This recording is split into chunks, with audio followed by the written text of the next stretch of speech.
Hey guys, welcome back to the channel. This is part 1 of our story. If you like this what if story and want to see part 2, let me know in the comments below. Before we start, don't forget to like, subscribe, and share this video with your friends. Also, check the description for more great content and my playlist. This story was posted by kemonokko on Wattpad. Now let's start. Yay, it's my next project. Due to the shortness of these chapters, I'm going to be trying posting them twice a week instead of just once, so I hope you enjoy. Here's the beginning, now with more monoma. Heh, stupid Deku still doesn't even have his quirk. The 5-year-old 𝐀𝐮𝐭𝐡𝐨𝐫 laughed as the 4 boys walked through the forest, letting small explosions crackle across his fingers as he led the way. You're so weak, Deku. That's okay, 𝐀𝐮𝐭𝐡𝐨𝐫. The small, green-haired child called from the back of the group, struggling to keep up as he carried all their bug cages and nets. 𝐒𝐮𝐭𝐡𝐨𝐫 just smiling. I'm sure I'll get one soon. And it'll be as cool as yours. Yeah, right. 𝐾𝐮𝐭𝐡𝐨𝐫 laughed. Nobody's quirk is as cool as mine. You're right. Izuku laughed. It always glows the brightest. Haha, Deku is saying weird stuff again. The other 2 boys laughed, one flapping his small wings as the other extended his fingers. You're never gonna get a quirk at this rate. I will too.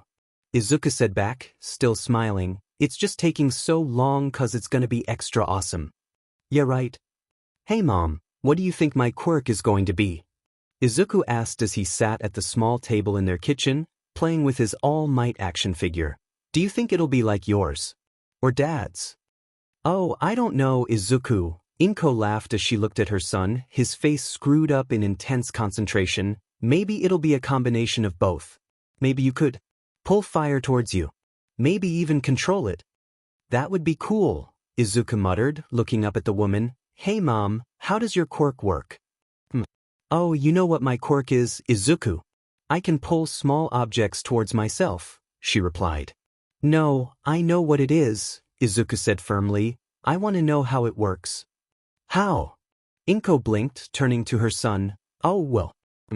The easiest way I can describe it is, it's like I can make a string between my hand and something.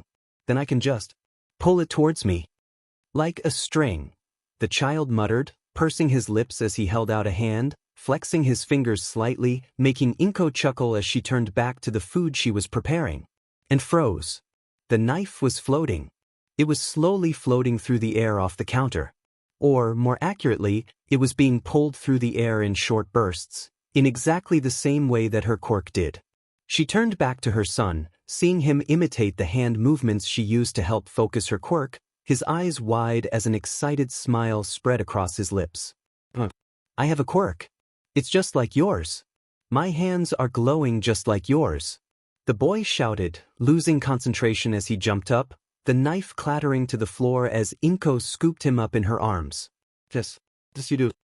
𝐾𝐮𝐭𝐡𝐨𝐫 sobbed, hugging her son close to her chest. You have a quirk just like mom's. Hey 𝐾𝐮𝐭𝐡𝐨𝐫, how does your quirk work?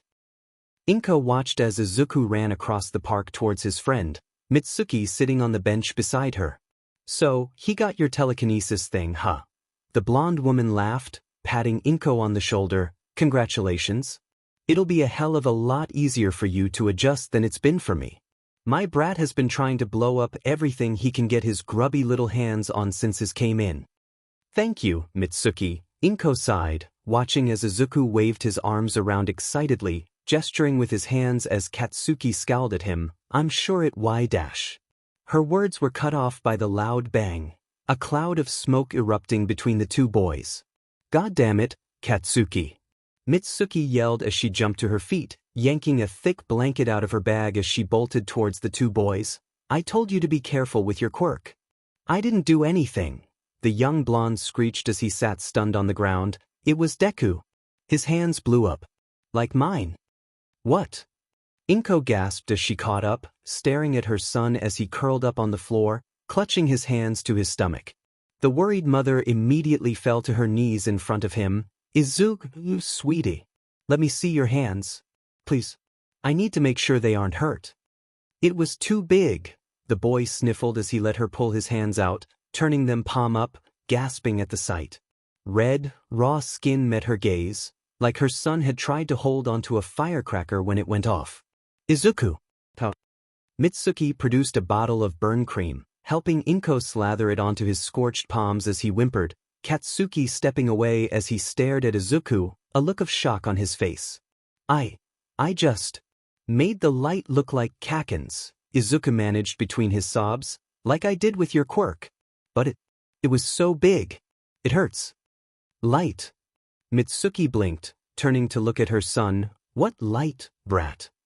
How should I know?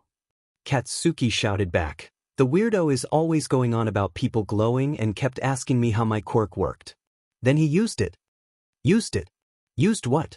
She barked back, making the child scowl at her. My quirk. Katsuki screamed, that freak used my quirk. Inko, Mitsuki said slowly, shock in her eyes as she turned to the fussing woman and her son. I don't think Izuku's quirk is like yours. Hello, my name is 𝐀𝐮𝐭𝐡𝐨𝐫. The young man introduced himself as he sat at the small desk pressed against the wall of the tiny office. Sorry about the state of things. There isn't much of a demand for what I specialize in, so I don't have the biggest office.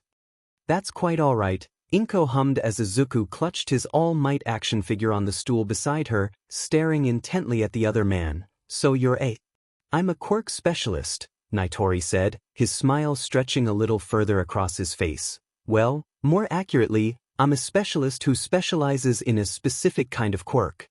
Quirks like my son's. Inko nodded, like Izuku's.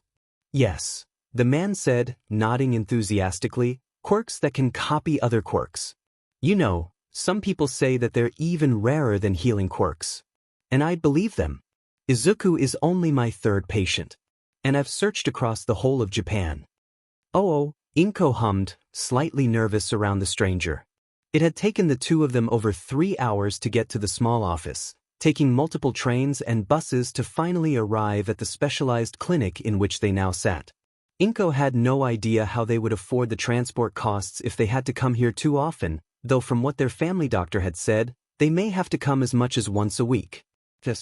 Isn't it amazing? 𝐻𝐿𝐴 hummed as he sat back in his chair, a slightly dreamy look crossing his face. Quirks that can replicate the effects of other quirks. That can allow a person to use the power that is seen as so personal to the individual. I think it's amazing.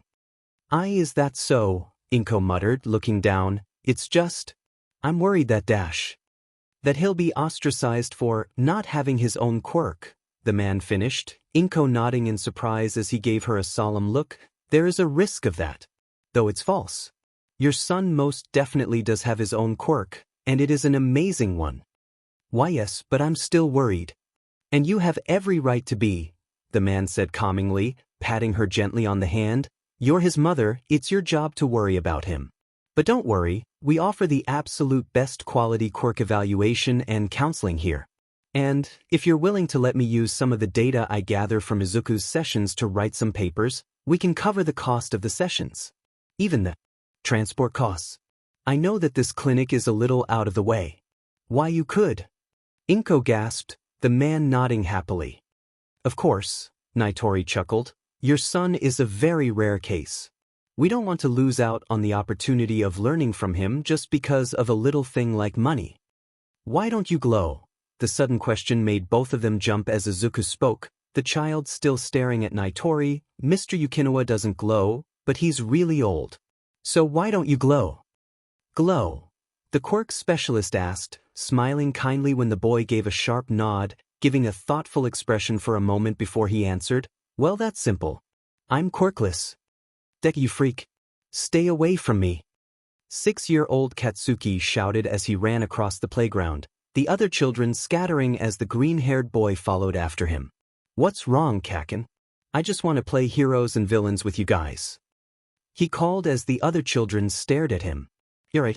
You just want to steal our quirks. Katsuki spat as he glared at Izuku, making sure to keep at least 2 meters away from the boy. You're a freak with a freak's quirk. I'm not. Izuku shouted back, tears beginning to run down his cheeks as he sobbed. 𝐻𝐿𝐴-sensei says my quirk is really cool. You're just scared of it. 𝐾𝐿𝐴 is being a coward. I'm not scared of you. Katsuki shrieked back, charging forward suddenly, his hands sparking as he leapt on top of Izuku. You take that back now. I'm not scared of anyone. Especially not you. The punch hit Izuku in the jaw, making his head ring as he was pushed to the ground, Katsuki sitting on top of him as he punched Izuku again and again. Izuku cowered under his arms, trying to protect his face as the blonde continued to punch at him, explosions popping in his hands as he attacked the 6-year-old. Izuku panicked, reaching out with his quirk, trying to grab at any quirk that could possibly help. But nothing was working. He couldn't focus enough to make his light look like theirs. He could hear Tsukasa-sensei and Kumo-sensei running over, the feelings of their quirks looming over the two children for a moment before Bakugo was lifted off Izuku. Midoriya, are you okay? Kumo-sensei, the small woman who looked remarkably like a teddy bear, asked, helping him sit up as she brushed some of the dirt off of him. Kaken, he mumbled, blinking away his tears as he looked at the blonde that was still raging in the other teacher's arms. Kaken is a coward. He's scared of me. I hate Kaken. Izuku, I heard you had a fight at kindergarten, Nitori-sensei hummed as they sat in his small office, the quirk specialist leafing through a few pages in the massive file he had on Izuku. I hope you're doing okay. Kaken is a coward, the 6-year-old huffed. It's not fair. I just want to be his friend and he always yells at me. It's just like you said. He's scared of my quirk. Maybe, the man hummed, but he's also a child, just like you. Coward is a very strong word, so maybe you shouldn't use it so freely. But you said dash, Izuku started. I said adults who hate you for your quirk are cowards, Nitori-sensei corrected, leaning back in his chair as he inspected the green-haired child. Izuku, there's someone I want you to meet. One of my other patients. I think the two of you might be able to become friends. Izuku played with his favorite All Might action figure in the corner of the small waiting room that was attached to Nitori's office, his mother talking quietly with the quirk specialist and the secretary as they waited for someone. The young boy looked up as the door opened, a young-looking blonde woman wearing a pair of cotton gloves walking in, a small child close on her heels, hiding behind her long skirt. Izuku pursed his lips as he looked at them, concentrating for a moment as he stared. He blinked as he saw their quirks, both glowing around their hands, though the lights were different in a strange way. He could definitely tell that the two were related, both quirks feeling like they took something from whoever the two touched, but the child seemed to take something far deeper than the woman's quirk. Izuku wasn't sure how he was so certain of this, as he'd only just started learning how to use his quirk to identify different aspects of people's quirks. But he was sure. Thank you for coming on such short notice, Monoma-san, Nitori said as the blonde woman walked into the waiting room, a friendly smile on her face as she greeted the specialist. Not at all, Nitori-sensei. Nito has been excited to meet this new person since you mentioned him. The woman looked around the reception area, her gaze falling on Izuku. Is that him? Yes, and this is his mother, Nitori said as he introduced Inko, the two women nodding politely to each other. Inko Midoriya, it's nice to meet you, Inko said, holding out her hand. Risa Monoma, the pleasure is all mine, Midoriyan, the woman said, hesitating to take the hand for a moment, before shaking it. Looking behind her skirt, she smiled at the small blonde boy hiding behind her. Come now, Nito, come out and say hello. Izuku looked up at the two women's talking, gasping when the blonde boy stepped out from behind his mother, the green-haired child jumping to his feet and running towards them. Hi. Are you Nito? I'm Izuku. Izuku said as he rushed up, skidding to a halt when the boy shrieked in fear, shooting back behind his mother. Stay away, he yelled. I'll steal your quirk if you touch me. Nito, his mother sighed as she crouched down to try comfort the boy, Izuku staring at him in shock. That's not true, you copy quirks. You can't take them away. Say it with me, Nito, I don't steal. I see copy, the blonde sniffed as he clung to his mother's neck. I don't steal, I copy. Izuku stared as the tears ran down the blonde's face, muttering quietly as his mother soothed him. This boy was just like him. And just like Izuku, people probably didn't like him for his quirk. Something in Izuku snapped, a rage he didn't know he could feel boiling up inside him. They're cowards. The shout startled the three adults and one child as they all looked at Izuku, the green-haired boy scowling slightly at Nito as the blonde sniffled. They're all cowards. They're just scared of you cause our quirks are so cool. Izuku stated as he walked up to Nito, holding out his hand. I can copy quirks too. They also don't like me, but that's cause they're cowards. Izuku. Inko gasped as she stepped forwards to scold her son, pausing when Nitori put a hand on her shoulder, giving the two boys an interested look. Hold on, he whispered. Nito has a really bad complex about his quirk. That's why I wanted them to meet. This may just be what he needs. What he needs? Inko asked as Nito reached out, carefully taking Izuku's hand, gasping a moment later. Yes, Nitori said as Nito looked at his mother in awe. A friend. Mama, the blonde gasped, you're glowing. Let's time skip forwards to the current timeline, shall we? Oh, both Bakugo and Midoriya have applied to go to UA, the teacher said as the last of the forms fell to the ground. DKU. The FDO you think you're doing? The blonde roared as he shot up from his seat, the blast from his palms scorching his desk. I'll kill you. I can do what I want, Kaken, Izuku hummed, his voice dripping with sass as he leant back in his chair. He focused for a moment, reaching out with 𝐻𝐻𝐸𝐺's telekinesis quirk, quickly. Knotting Bakugo's laces together before the blonde could finish getting up, sending him crashing to the floor the moment he tried to jump at the other teen, the rest of the class stifling their laughs. Oof, that looked like it hurt. F you, Deku. Sorry, but insecure man-children aren't my type, Izuku shot back, grinning as he heard several loud snorts. You think that just because you can copy a bunch of useless weak quirks that you're better than me. Ah, Izuku chuckled, holding up a hand as sparks danced across his palm, Bakugo's eyes going wide. Are you actually calling your quirk weak, Kaken? How humble of you. That broke the class, the rest of the students bursting into laughter as the blonde struggled to his feet. Midoriya, Bakugo, enough, their teacher shouted, and no quirks in the classroom. Either of you. Oi, Deku F. Izuku ducked just as the hand grabbed for his neck, spinning on his heel, and slapping a hand against both of Bakugo's cronies' chests. He winced slightly as he set off a powerful blast, knocking them both back. He coughed as the fist slammed into his stomach, a small explosion making it hit even harder as he was thrown back. The F do you think you're doing? Bakugo growled as he stomped forwards, glaring at Izuku as the green-haired teen rolled over. Using my quirk like you own it. I'm not using your quirk, Kaken, Izuku coughed, looking down at his stomach, inspecting the slight burns on his shirt. I'm using mine to replicate yours. And I thought you were smart. Shut the F up. The blonde grabbed Izuku's shoulder, yanking him up as the hand slapped against the side of his face, elongated fingers wrapping entirely around Bakugo's head. I wonder what would happen if I used your quirk right now. Izuku growled as he staggered slightly on his feet, keeping a tight grip on Bakugo even as the fingers began to shrink. Wanna find out? Let go of me, Deku, Bakugo growled back, a hint of fear flashing through his eyes before it was replaced by the usual anger. You try anything, and I'll make sure you never even see UA's gates. Sure, Izuku sighed, letting go of Bakugo's head, and swiftly kicking the other teen in the ball as hard as he could, a quiet squeak escaping the blonde's lips as his eyes went wide.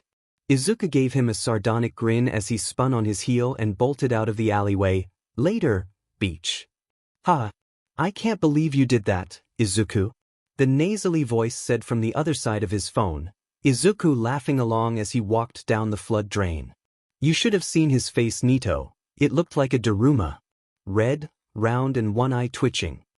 Izuku said to his best friend, grinning as he spoke, Hey, you free to train this weekend? I'm thinking a run after our sessions with Nitori-sensei. Of course, my friend. Nito laughed. I shall once again trounce you in our races. Hey, Izuku chuckled, just because you're better at sprints than I am doesn't mean anything. We both know I have more stamina. I'd be able to save more people. Of course, I just get there first. Later, but... Izuku laughed as he passed under a bridge. Goodbye, you tortoise.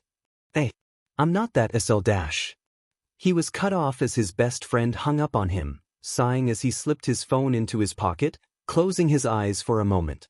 Izuku gasped, darting back as he watched the storm grate in the middle of the path. A moment later, the sludge man shot up, looking around and muttering about finding some camouflage. Izuku flinched as he heard the shout from above him, some child in the nearby park calling out, the villain suddenly grinning as he headed towards the sound. Izuku gritted his teeth. "Oi!" Izuku shouted, jumping out of his hiding place. "I wouldn't if I were you." "Huh?" the villain said, turning to face him, Izuku grinning madly back at him. "Oh, a wannabe hero. What, you just helped me out, kid." Izuku closed his eyes as the sludge leapt at him, feeling out the quirks that had been following the man, latching onto one and jumping.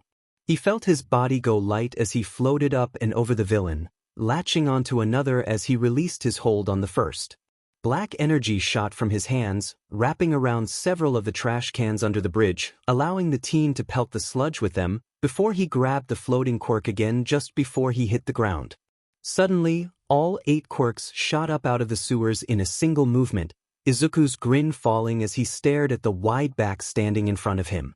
"Wait, All Might has 8 quirks," he said, just as the hero punched the slime villain to pieces. "How do you have 8 quirks?" The question left his lips before the hero could start scolding him for latching onto his leg. "And why don't you use them?" What?" All Might said, staring at the teen in surprise. "The flight one, or the black energy tethers? Both of those would have been perfect for the battle you had with the Spitter Gang last week," Izuku half shouted, bowing to the hero. "I was just wondering." Kid, I only have 1 quirk," All Might said. "It's a body enhancement quirk." "That's a lie," Izuku replied, surprising both of them. "I can feel quirks." "You don't have an enhancement quirk. But you do have a stockpiling quirk." "Is that how you have 8 quirks?" "By stockpiling them. Though 2 are weirdly wrapped up together." All Might watched as the teen in front of him fell into a storm of muttering, both jumping when he suddenly burst into steam. "What the hell?" Izuku asked as he stared at the deflated All Might, the man sighing as he leant back against the railing of the roof they were standing on. "What just happened to you, All Might? I didn't feel anyone use a quirk." "Damn it, you weren't supposed to see this," All Might muttered as he turned away. "Look, kid, this is meant to be a secret, so you can't go telling anyone about this, okay? Right? Can't spread the word that the symbol of peace himself turns into some Jack Skellington-looking dude." Izuku hummed as he inspected All Might's quirk, watching as it pulsed and surged inside him, each of the 6 points of the star feeding into the center, where 2 more quirks shifted and swirled in harmony, like a yin-yang symbol. "What are you doing, young man?" All Might asked as he looked back at Izuku, the teen having closed his eyes, though the pro still felt like he was being stared at. "Sorry, I was just looking at your quirk." Izuku said. "I can do that.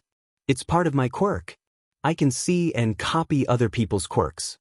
"Oh, quirk copying. That's quite a rare power," All Might hummed, stretching slightly as he moved away from the edge of the building. "I take it you're trying to be a hero." "Yes, sir," Izuku said, standing up straight as he grinned at the pro. "My best friend and I are both trying out for you. We're determined to get in." "And I'm sure you'll do well," All Might chuckled, unsure of why he felt so calm near this young man. "But now, I need to go turn in this criminal." "Where is he?" The 2 looked down at All Might's pocket where he'd placed the bottle containing the villain, flinching when they heard the explosion. "Kakin." The shout caught Bakugo's attention as he watched the green-haired teen bolting towards him. "You again," the slime villain shouted. "You missed your chance, kid." Izuku ran forwards, his eyes snapping shut as he reached for a quirk, any quirk that could help him. His body flickered as he darted 10 centimeters to the side, barely dodging the tentacle that slapped down beside him, leaping up as his feet hit the wall, his shoes gripping the bricks unnaturally well for 3 steps before he felt the quirk give out. Gritting his teeth, Izuku opening his eyes, jumping off the wall above the villain, copying All Might's flying quirk for a moment to keep himself in the air as he pointed his palms down. "Hey Kakin," he shouted. "Duck?"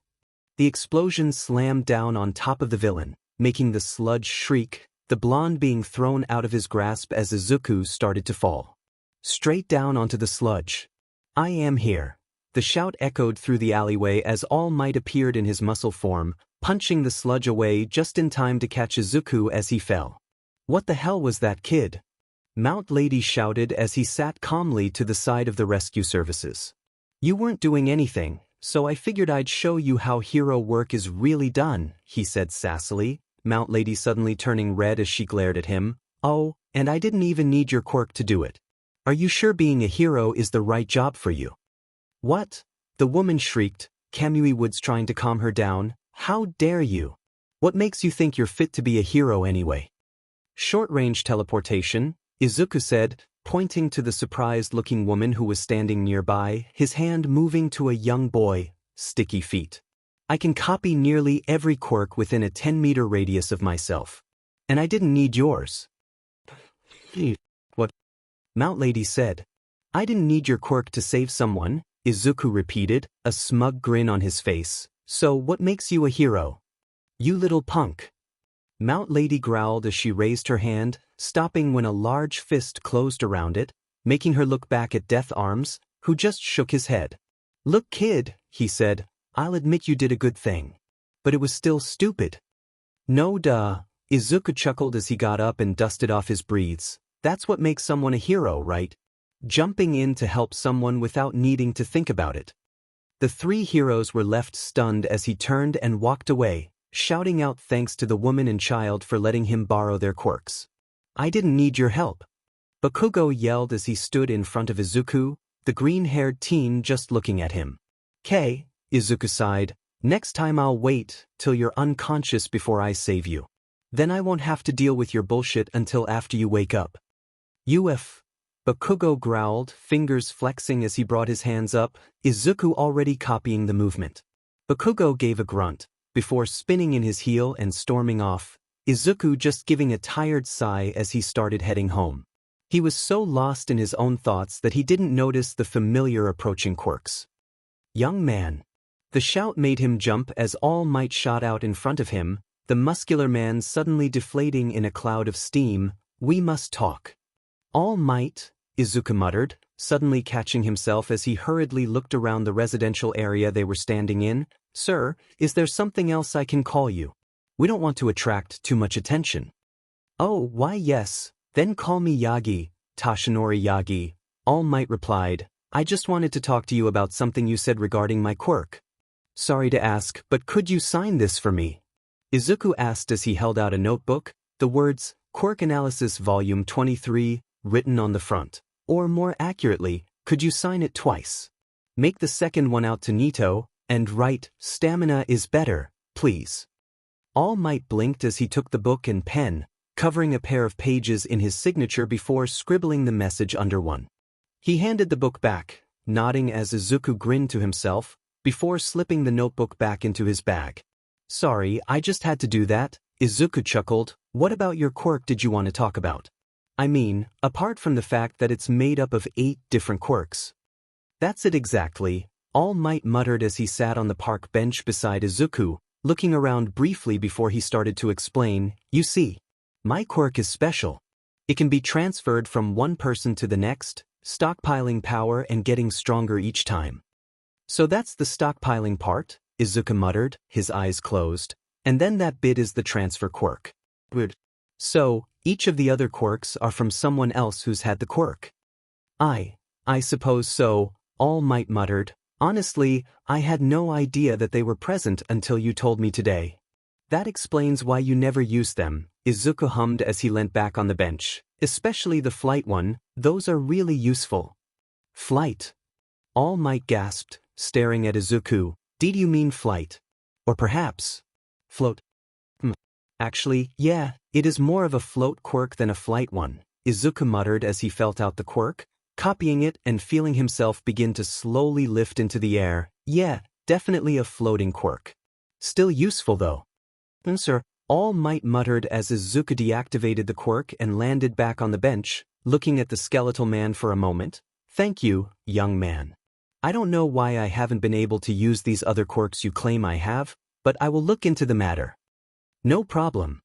Izuku called as 𝗧𝗓𝗧𝗟𝗘 got up from his seat and walked slowly away. And I promise I won't tell anyone about your other form.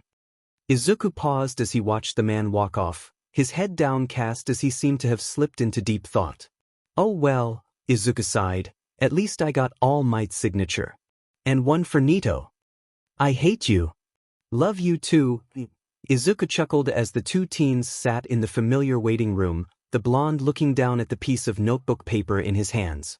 It was a Sunday, the day when the two teens had met with their quirk specialist for the past 9 years, the 14-year-olds having cemented their friendship over the same time.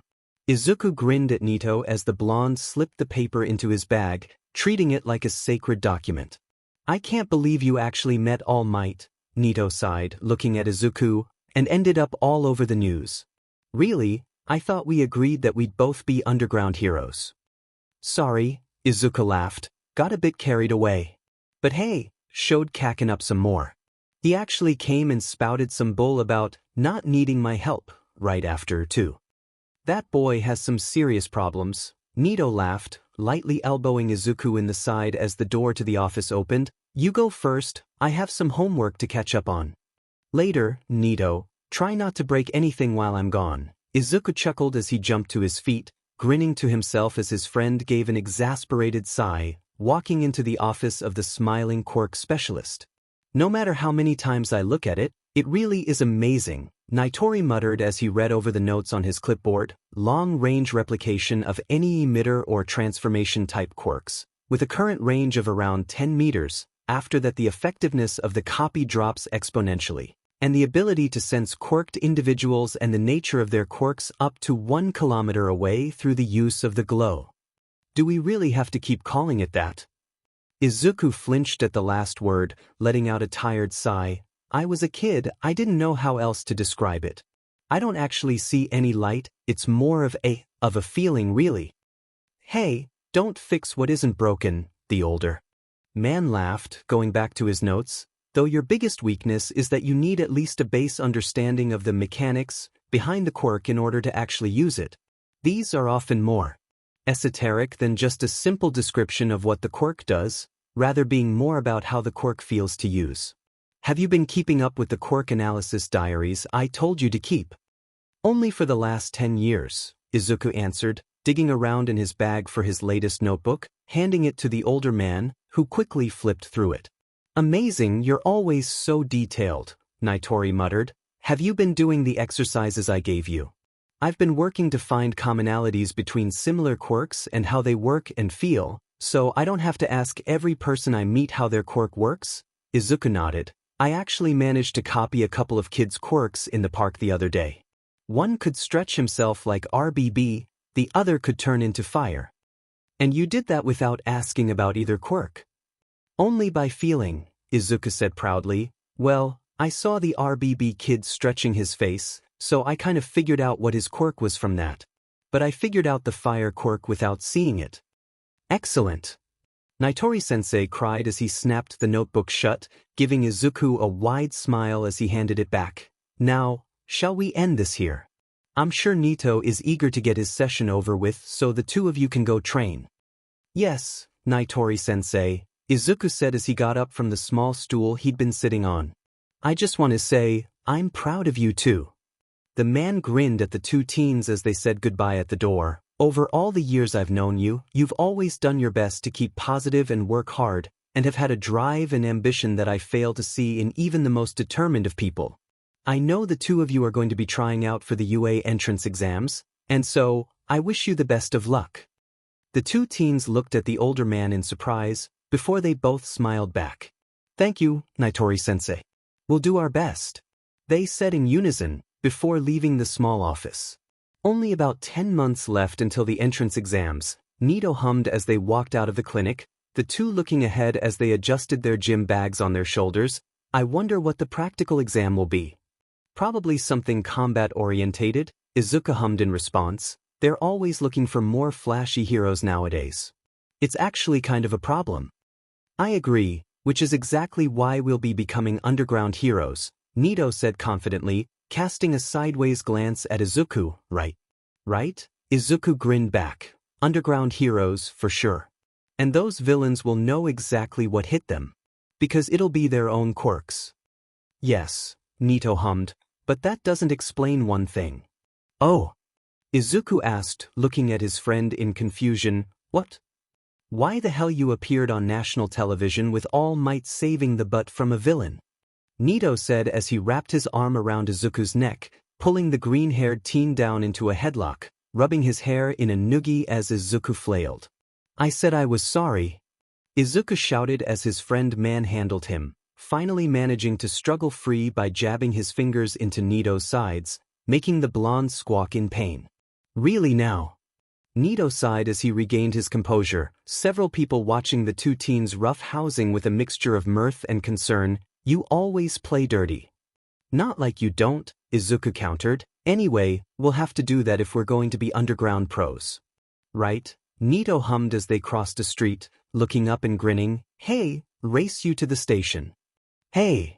Izuku shouted as his friend sprinted off, the green-haired teen bolting after him as the blonde vanished around the corner. But Katsuki knew he could do it. He'd been practicing for months. He was only a single step away. What's missing? He thought, what the F am I missing about this? How can I figure it out? The color green crossed his mind, the image of a certain teen flashing past him, making the blonde tense. F that. I'm not asking that freak to help me with my quirk. Bakugo thought, fist slamming into the punching bag in his room. I don't give a F about what the extras say about him helping them.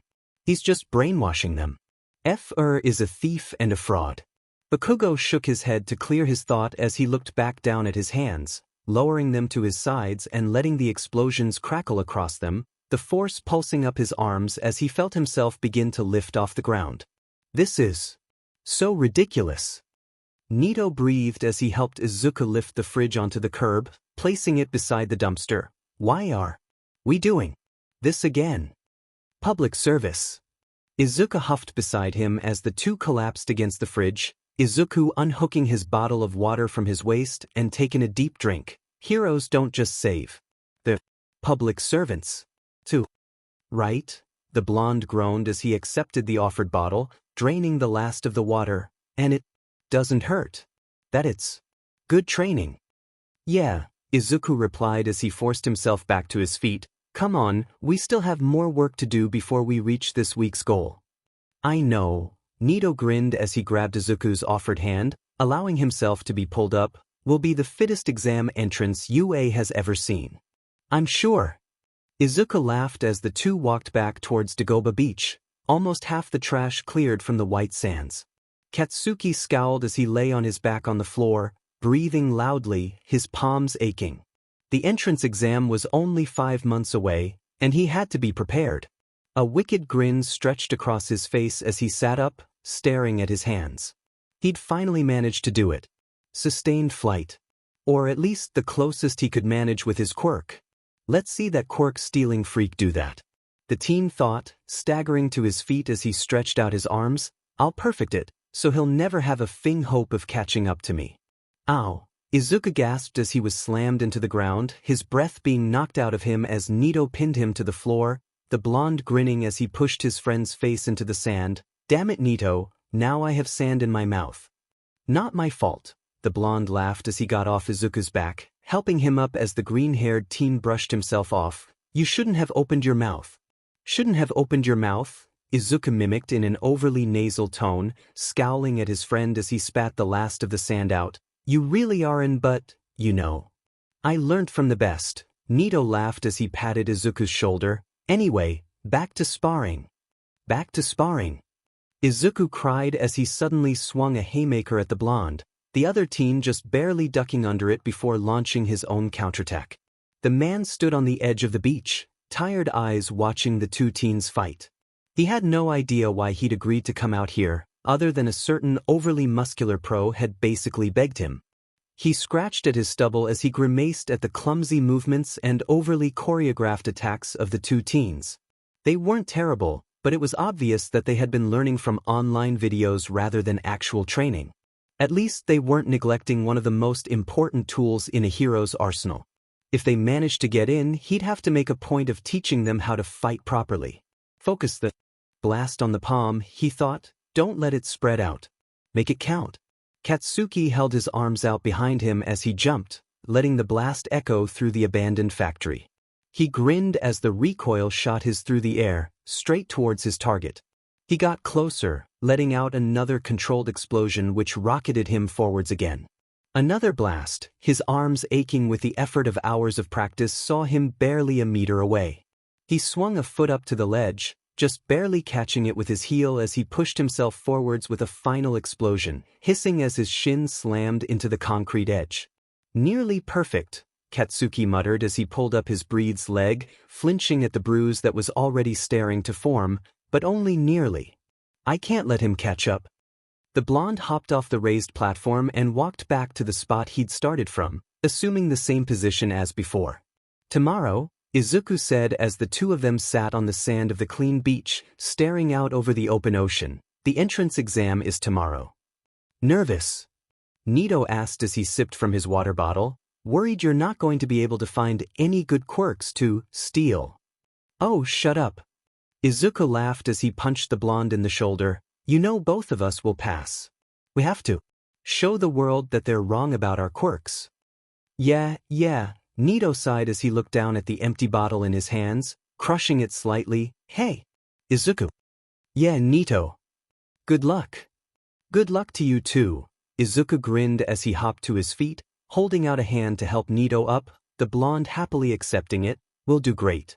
"Of course we will," Nito replied. "We have access to nearly every quirk on the planet. Why wouldn't we?" "Deku." The shout made both teens sigh as they turned to look at Bakugo storming up towards them. "What the F are you doing here, you quirk-stealing freak?" "Taking the UA entrance exam, Kakin," Izuku replied, stepping back as the blonde swiped to grab his collar, making Bakugo stumble slightly. "Just like you. Also, I don't steal quirks, I copy them." "You're a Fing coward is what you are." Bakugo spat, making Izuku snarl slightly. "Can't even use your own quirks, so you steal other people's." "Shut the hell up," the green-haired teen shouted as he darted forwards, grabbing the blonde by his collar and suddenly lifting him off the ground, Bakugo blinking in surprise at the teen's strength. "You're the Fing coward. You've hated me for my quirk our whole lives. Just because you're scared that I'll be able to use yours better than you." "Shut your F mouth," Bakugo yelled, swinging his leg back, yelping when Izuku suddenly dropped him, his own fist raised. Izuku blinked when a hand landed heavily on his shoulder. "Izuku, let it go, he's not worth it," Nito hissed. "If you start a fight now, you'll both be barred from the exam." "Might be worth it," Izuku muttered as he looked down at the prone Bakugo, the blonde letting out a stream of curses as Izuku glared at him, "but doesn't deserve to get in." "Maybe he won't," Nito whispered as he quickly pulled Izuku away before the stunned Bakugo could get back up. "No way, Kakin has the perfect quirk for heroics," Izuku sighed, the sarcasm barely hiding his annoyance as Bakugo jumped to his feet. "Pity about his personality." "Tell me about it," Nito sighed, looking after the other blonde as he stalked past the two of them, a nasty look on his face. "It seems we have some interesting characters this year." The squeaky voice chuckled as its owner watched the camera feed of the entrance, the blonde and green-haired boy walking out of shot. "They can't hold grudges if they want to have any hope of passing," the other man grumbled. "It'd be a pity, they don't have zero potential." "Oh, lovely," Izuku sighed as he looked at Bakugo, the blonde making a point to glare at the stage, ignoring him. Obviously he'd been sat next to the angry blonde, they went to the same school after all. Izuku looked around, trying to spot Nito's relatively distinctive hair, wondering how his friend had done on the written exam. The two of them had spent the last 2 weeks studying like their lives depended on it, because they kind of did, and Izuku felt he'd done well on the test. Izuku closed his eyes for a moment, sweeping his quirk through the room. It was a hectic mixture of light and power for the teen, his mind reeling for a moment before he opened his eyes again, blinking as the sensations faded slightly. He looked in the direction he'd felt the familiar quirk, spotting his friend sitting beside a girl with red hair, the two talking, Izuku immediately recognizing Nito's boasting face. A moment later, the girl chopped him on the back of the neck, making him fall forwards as Izuku let out a chuckle. "Freak," Bakugo hissed as the teen sat beside him, the blonde shifting in his chair to be as far from Izuku as he could manage. "Don't Fing touch me." "Ah, but I wanted a hug," Izuku laughed back, drawing a furious scowl from the other teen, who looked like he was about to try throttle Izuku if the speaker hadn't suddenly walked out on stage with a loud shout. Can I get a good morning? Present Mike yelled as he strode confidently on stage, a broad smile on his face, the auditorium remaining almost completely silent as he looked around. All right, what a dignified bunch. Izuku grinned as Mike explained the exam, listening closely as the blue-haired boy stood and questioned the pro about the missing robot. It took another 10 minutes to get through the rest of the specifics of the exam. Before they were dismissed, the students filing out of the auditorium with shouts of excitement to finally get down to business. Izuku joined in with them as he rushed towards the changing rooms. Izuku stood quietly, feeling the light of each of the quirks around him as he waited for the practical portion of the exam to start. Annoyingly, he wasn't in the same venue as Bakugo, the blonde's explosion being a perfect quirk to copy for the exam. Oh well, he'd make do with what he could find here. Ignore mutation types, never been able to copy those, he thought, moving past the familiar glows. Let's see. Emitter producer type, water-based. Emitter control type, water-based as well. Good combo, I'll have to hope they stick close to each other. Ooh, what's this? Haven't felt this before. Emitter alteration type, fingertip contact activation. Slight mutation, though I can still copy the effect. Feels floaty. I wonder how they're planning to get through the exam. Excuse me, a familiar stern voice suddenly said as a hand landed heavily on Izuku's shoulder. Could you please stop muttering like that? It's disturbing the other participants. Izuku said as he looked at the bespectacled boy, blinking. Mutation enhancement type. Useless. What? The boy shouted as Izuku realized what he'd just said, the green-haired teen swearing loudly as the other boys started to try ranting at him. He shouted, startling everyone around him, including the blue-haired guy. Sorry, it's a quirk thing. I can sense stuff about people's quirks. I meant that your quirk was useless for me. I can't copy mutations. See copy. The boy said, staring at Izuku in confusion. Your quirk allows you to copy other people's quirks. Yep, Izuku grinned as he noticed the other people backing away from him. Of course, it's only temporary, and only emitter and transformation types. Mutation types like you are safe. The sarcasm in his voice was obvious, several of the other students giving him dirty looks as he grinned back at them. What? He chuckled. Worried I'll use your quirks better than you can. Hey! Several shouted, jumping when Present Mike suddenly yelled out. Start! The group looked up at the hero in surprise as he looked back down at them. The hell are you waiting for? The voice hero shouted. There are no countdowns in real life. Go go go. Izuku laughed out loud as he darted between the various groups. He'd meant to stay close to the two students he'd identified earlier, but that had quickly fallen to the wayside when the actual exam started. The two had split up almost instantly, running in opposite directions as Izuku had chased after the boy, his production quirk more useful in the moment. Focus the water you make. Like a water jet cutter. Izuku yelled as he slid past the teen, surprising him as the thin stream of water shot from Izuku's finger like a gun, slicing the robot cleanly in half. Just soaking them in water takes too much time. What the hell? The boy yelled as Izuku grinned at him, before his head snapped to the side, eyes focusing on a girl who seemed to have a basic telekinesis quirk. Make the objects you pick up spin. Izuku shouted as he lifted half a dozen small rocks, each beginning to rotate rapidly before they shot forwards, piercing through the robot's thin armor, and used some of the bits of the robots. They'll be better than just rocks. The girl just nodded, several scraps of metal beginning to float around her. Izuku's smile only got wider as he shot off again, sliding up next to a blonde boy who was surrounded by robots, his face looking rather green. Izuku noted the strange belt he was wearing, wondering if it was to help with his quirk. Laser, right? He shouted, the blonde nodding as Izuku copied his extravagant pose. Let's do this. The two spun, stepping around each other as the twinkling beam of light shot from their stomachs, destroying the robots and the front of Izuku's tracksuit jacket. Well, he had spares. Ow! Izuku groaned as he clutched his stomach a moment later. Dude, you live like this. We make a bien team, do we not? The blonde chuckled as he clutched his own stomach before running off. But now I must away. What? Izuku blinked at being blown off like that, before shaking his head and looking around for another quirk to copy. And a quirk user to help. Izuku grinned as he used the black-haired boy's quirk to launch himself into the air, straight at the robot that was looming over the stranger. A practiced flip saw his foot slam into the robot, before he released the kinetic blast that was a teen's quirk straight into its head, tearing it off and launching it down the street. The teen looked at him in shock as Izuku landed on his hands, flipping himself over easily and smiling back at him. "Your quirk has great mobility, but you're not using it offensively enough," Izuku said as he grabbed the teen's arm, pulling him to his feet. "Try activating it with a kick instead of just tackling stuff." Thanks," the boy said before the two of them stumbled, the entire faux city suddenly rumbling. "Oh damn," Izuku muttered as he looked at the massive robot that had just risen from the ground, destroying buildings, and crushing the street as it rolled forwards. "Time to run." "Ow." He paused as he turned, his eyes looking down at the head of auburn hair lying directly in the path of the massive robot, the owner trapped by the ankle.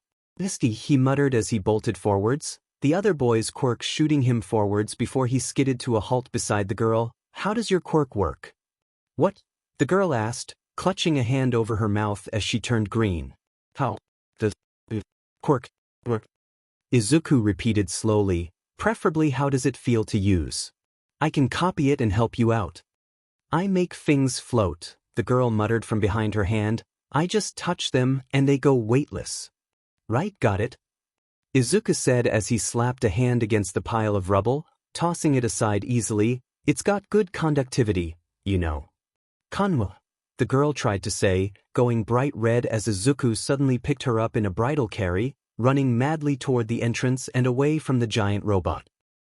"I'm too slow," he growled, the robot right on their tails as he sprinted, even with the currently weightless girl in his arms.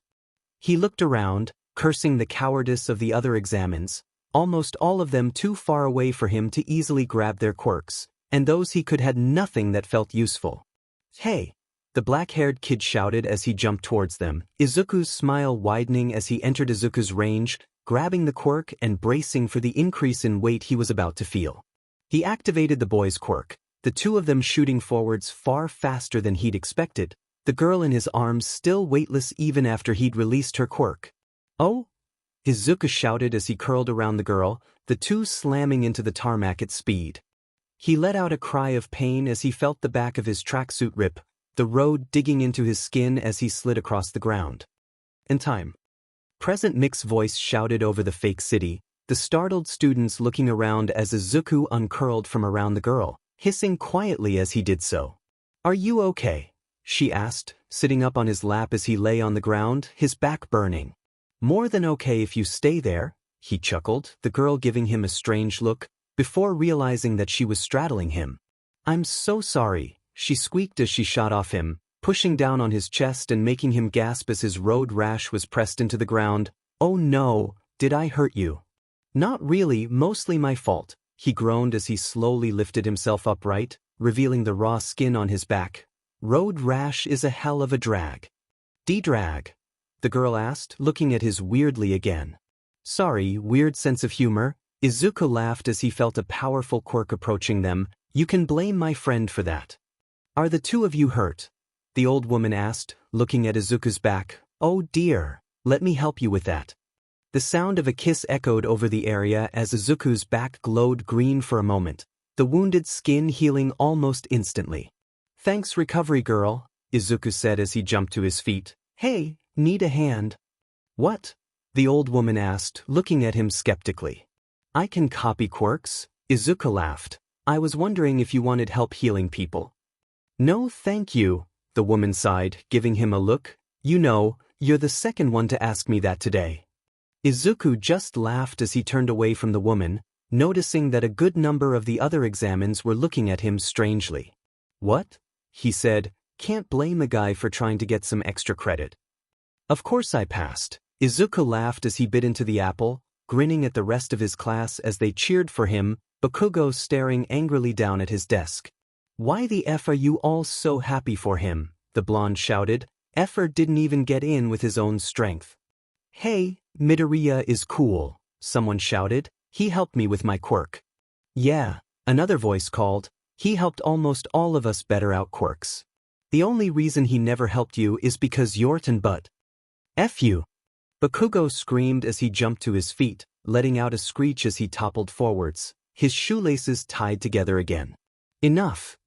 The teacher shouted over the laughing students as he walked into the classroom. 𝐻𝐿, get back up, Midoriya, stop tormenting him. How do you know it was me? The teen laughed, winking at the pigtailed girl in the front of the class, who gave him a quick smile. Iwasagi is the one with the telekinesis quirk. Well, of course they can't put us in the same class, Nito said as Izuku looked at his acceptance letter, the pair of them sitting at Dagobah Beach, looking out over the pristine sands. They can't allow so much excellence to accumulate in one place. Yeah, but it means one of us will have to deal with 𝐻𝐿, Izuku sighed. I kind of want it to be you just so I can laugh at him for being in the second class. Hey, I'm in class B too. Don't look down on us just because we're second in the list. Nito gasped, scowling at Izuku as the green-haired teen laughed.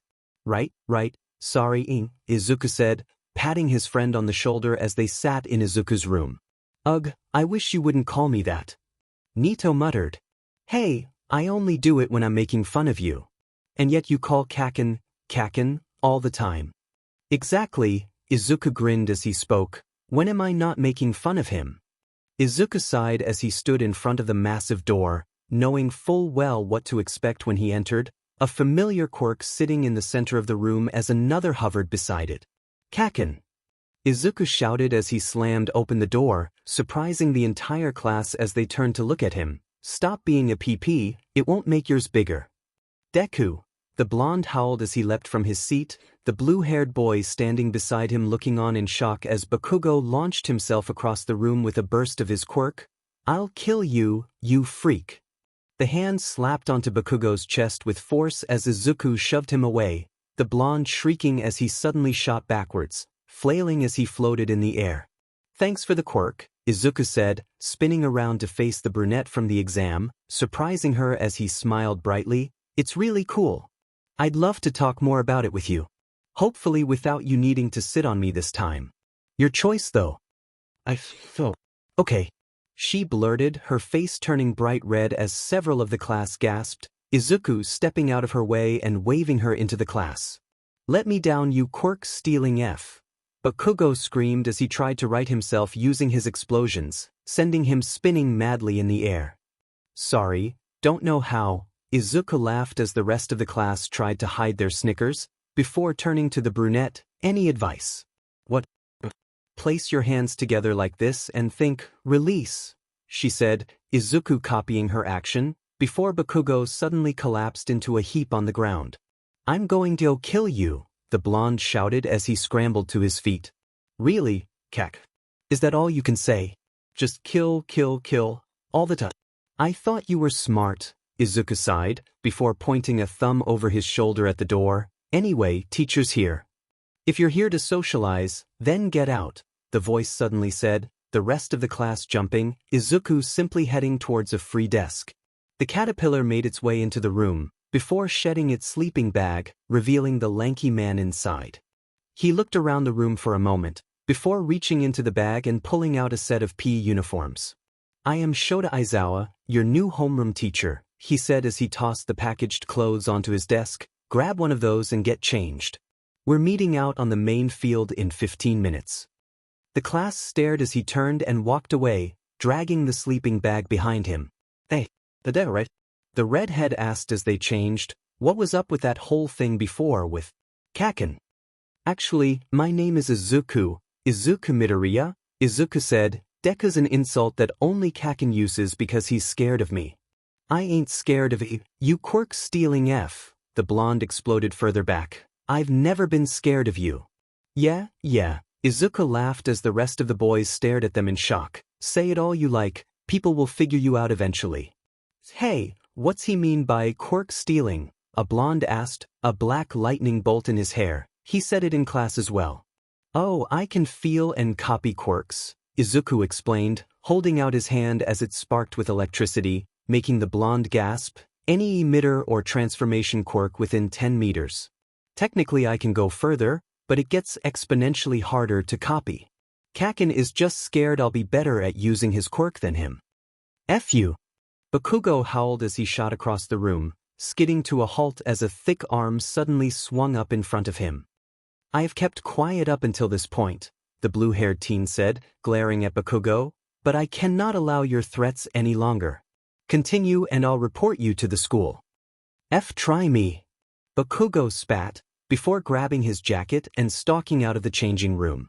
Hey, thanks, glasses guy, Izuku said as he patted the boy on the shoulder, and sorry again about the exam, I didn't mean to offend you. Offend? The blonde from before asked, looking between the two of them, what happened? Oh, I can't copy mutation quirks, and I may have called his quirk useless by accident. Izuku rubbed the back of his head nervously, didn't mean it like that, but hey. It is quite alright, I understand. I am 𝐻𝐮𝐬𝐬𝐷. The boy introduced himself, holding out his hand rigidly. I must say, I am impressed that you deciphered the hidden rescue point system. Oh yeah, another student, his large elbows getting slightly stuck in the jacket as he pulled it on. I had no idea about that. How many points did you guys get? I only got like 12 rescue points or something. 85 rescue points, 34 villain points, Izuku said, making every head snap towards him in surprise. What? Wait, you're the guy that got first place, the redhead gasped. Dude, that's so manly. I'm Eijiro Kirishima, by the way. Denki Kaminari, the blonde boy laughed. Nice to meet you. Likewise, Izuku laughed as they headed out of the changing room. Except you can totally focus your electricity in just one part of your body at a time, Izuku said as they walked out onto the field, Kaminari staring at him in reverence. You don't need to go all out. I promise. Just being able to grab a person and shock them with your hand will be more than enough. Dude, I never thought of that. Thanks. I'll end up stupid so much less if I do that. The blonde laughed as their group walked out to join the rest of the class. Oh, sorry, I just wanted to talk to someone quickly before we started, Izuku said as he turned away from Kaminari, making a beeline towards the girls. Excuse, but what is your quirk? Pardon, the tall, black-haired girl said as he stood in front of her. Oh right. Should probably introduce myself first. Izuku said, a look of realization flashing across his face as he held out a hand. Sorry, I get super excited when I sense quirks I've never seen before. I'm Izuku Midoriya, quirk, Echo. It allows me to copy emitter and transformation type quirks within a 10-meter radius of myself. Momo Yaoyorozu, the girl said, shaking the offered hand as she looked at him. My quirk is called creation. It allows me to make any non-living material from my fatty lipids as long as I know its chemical structure. Oh, anything. Even organic molecules like drags. Izuku gasped. That's amazing. You must know a hell of a lot about chemistry. Organic molecules. The girl stuttered slightly, looking at him in shock. I suppose. I've never tried with organic molecules, though in theory it should work. Awesome. I'd love to see when you try. Izuku was almost vibrating with excitement as he spoke, before holding up his hand, the palm glowing as a small shiny cube emerged from the skin. And I think I'll be able to use your quirk now. Wait, use it now, the pink-skinned girl standing beside Yaoyorozu asked. Didn't you say that you could copy quirks? Yeah, but only if I know something about them, Izuku explained, smiling brightly the whole time as he held up his arm, a thin layer of slime forming on his skin. For example, your quirk is a water-based production type, though judging by your appearance, there's more to it than that. Oh yeah, the girl laughed. I make acid. The name's Mina Ishido, by the way, Midoriya. Nice to meet you, Izuku replied with a smile, his eyes closing for a moment. Though it seems you can alter the viscosity and acidity of the liquid you produce as well. That's pretty cool, a short dark-haired girl said as she stepped up, her long earlobes hanging over her shoulders. So you can copy like the general ability of a quirk, but you need to know specifics to copy it exactly. Name's Kyoko-jiro, by the way. Exactly right, Jiro-san. Izuku laughed, booping the girl on the nose, much to her surprise, though the simpler or more familiar I am with a type of quirk, the easier it is for me to copy as well. Enough chatter. The teacher called as the last of the students joined the group. Bakugo, you got the highest villain points in the entrance exam. Use your quirk to throw this softball as far as you can. Midoriya, you know what to do by now, their new homeroom teacher said as they stood on the field, tossing the softball to the teen. They'd done almost all of the other exercises by now, Izuku placing pretty decently in all of them. All that was left was the softball throw and long-distance run. Okay, Izuku said as he sauntered towards the circle. Now, whose quirks should I use? I know. Don't even think about it, Deku. Bakugo shouted as the green-haired teen lifted his shirt, his stomach glowing as a long metal tube extended from it. It took him a minute to set up, but he had a pretty good basic potato gun ready after a bit of work. He tapped the ball with his fingers, making it weightless before putting it down the tube. And for the final touch, he said, lifting a hand above his head, before swinging it down onto the end of the pipe. Boom. The explosion was concentrated by the construct he'd made, shooting the ball out of the end of the makeshift cannon with massive force as it shot off into the sky. DKU. UF. Bakugo roared as he leapt forwards, suddenly dropping onto his face as his quirk refused to work. He looked up, his eyes going wide as Izuku's glowed red. Thanks, everyone who let me use their quirks today. The green-haired teen said as he bowed theatrically, especially you, Eraserhead. Huh, the man grunted, simply holding up his phone. Infinity Plus. It was a logical ruse, the teacher said as he grinned, the class gasping in relief. Thank the gods, the bald-haired boy shouted as he fell to his knees sobbing, I thought I was out. Obviously, it was a lie, Yaoyorozu hummed. There's no way that they would expel students on the first day. I don't know, Izuku hummed to the girls. I get the feeling we'd be better off without him. He gives me a skeezy vibe. But you did amazingly in the softball throw, Uraraka. Izuku laughed as the 6 students walked out of the school building. You got infinity, didn't you? Yeah, but you got Infinity Plus. The brunette puffed out her cheeks as she spoke, glaring slightly at Izuku. Only because I could use your quirk. Which is really cool, by the way. I've never found an alteration quirk that keeps working after ISWCH to another before. Keeps working after USWCH? Kirishima asked as he and Kaminari messed around behind them. What's that mean? Oh, usually when ISWH quirks, the effect of the first quirk stops if it's not a producer type, but not Uraraka's. Izuku explained, the group looking at the two of them. Maybe it means we're extra compatible. The girl gasped, her face going bright pink as she hid it behind her hands, starting to float away as her quirk activated. Wow, that was really smooth, Midori.